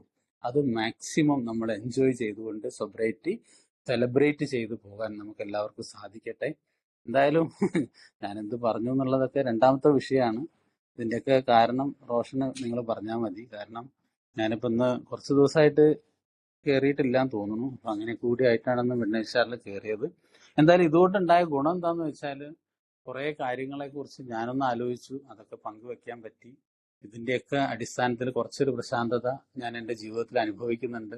ഒരുപാട് പ്രതികൂലമായ സാഹചര്യങ്ങൾ എനിക്ക് ജീവിതത്തിലുണ്ട്. പ്രധാനമായിട്ട് ഇപ്പൊ ബിസിനസ് പരമായിട്ടുള്ള ചില പ്രശ്നങ്ങൾ, ഇപ്പൊ വിവാഹം കഴിഞ്ഞ് ഇത്രയും നാളായിട്ട് കുട്ടികളാവാത്തതിന്റെ ഒരു ദുഃഖങ്ങള്, അമ്മയുടെ ഒരു മരണം കഴിഞ്ഞിട്ടുള്ള ഒരു പ്രത്യേകമായൊരു അവസ്ഥകള്, ഇങ്ങനെ എല്ലാ പല രീതിയിലുള്ള അനുകൂല പ്രതികൂലമായ സാഹചര്യങ്ങളിലൂടെയൊക്കെ കടന്നു പോകുമ്പോൾ എനിക്ക് ആകെ ഒരു പ്രതീക്ഷ എന്ന് പറയുന്നത് ഈ അല്പം അനുഭവിക്കുന്ന പ്രശാന്തതയാണ്. കാരണം എനിക്ക് എന്നെ ഈ ഒന്നിനെയും എന്താ പറയാ തകർത്ത് കളയാൻ പറ്റില്ല എന്നുള്ളതാണ്. അപ്പം പലപ്പോഴും വേദങ്ങളിലൊക്കെ പറയും തീ കൊണ്ട് അതിനെ കത്തിച്ച് കളയാൻ പറ്റില്ല, വെള്ളം കൊണ്ട് അതിനെ എന്താ പറയാ നനച്ച് കളയാൻ പറ്റില്ല, കാറ്റിനെ കൊണ്ട് അതിനെ പറത്തി കളയാൻ പറ്റില്ല. അങ്ങനെ എല്ലാത്തിനെയും എന്താ പറയാ പറ്റാത്ത ഒരു നിത്യശുദ്ധ ബുദ്ധമുക്ത സ്വരൂപനായിട്ടുള്ള ഒരു ആത്മാവ്, ആ ഒരു ചൈതന്യം നമ്മളിൽ ഉണ്ട് എന്നുള്ള ഒരു തിരിച്ചറിവ്, അത് തന്നെയാണ് യഥാർത്ഥത്തിലുള്ള ഒരു സമാധാനം എന്ന് ഞാൻ തിരിച്ചറിയുന്നുണ്ട്. അത് കുറെ നേരത്തേക്ക് അനുഭവിക്കാൻ നമുക്ക് എല്ലാവർക്കും സാധിക്കട്ടെ. എല്ലാവർക്കും സുബോധത്തിന്റെ നല്ലൊരു നാളുകൾ നേർന്നുകൊണ്ട് ഇത്രയും നേരം എന്നെ കേട്ടവർക്ക് എല്ലാവർക്കും നന്ദി പറഞ്ഞുകൊണ്ട് തൽക്കാലം നിർത്തുന്നു. Thank you Roshan.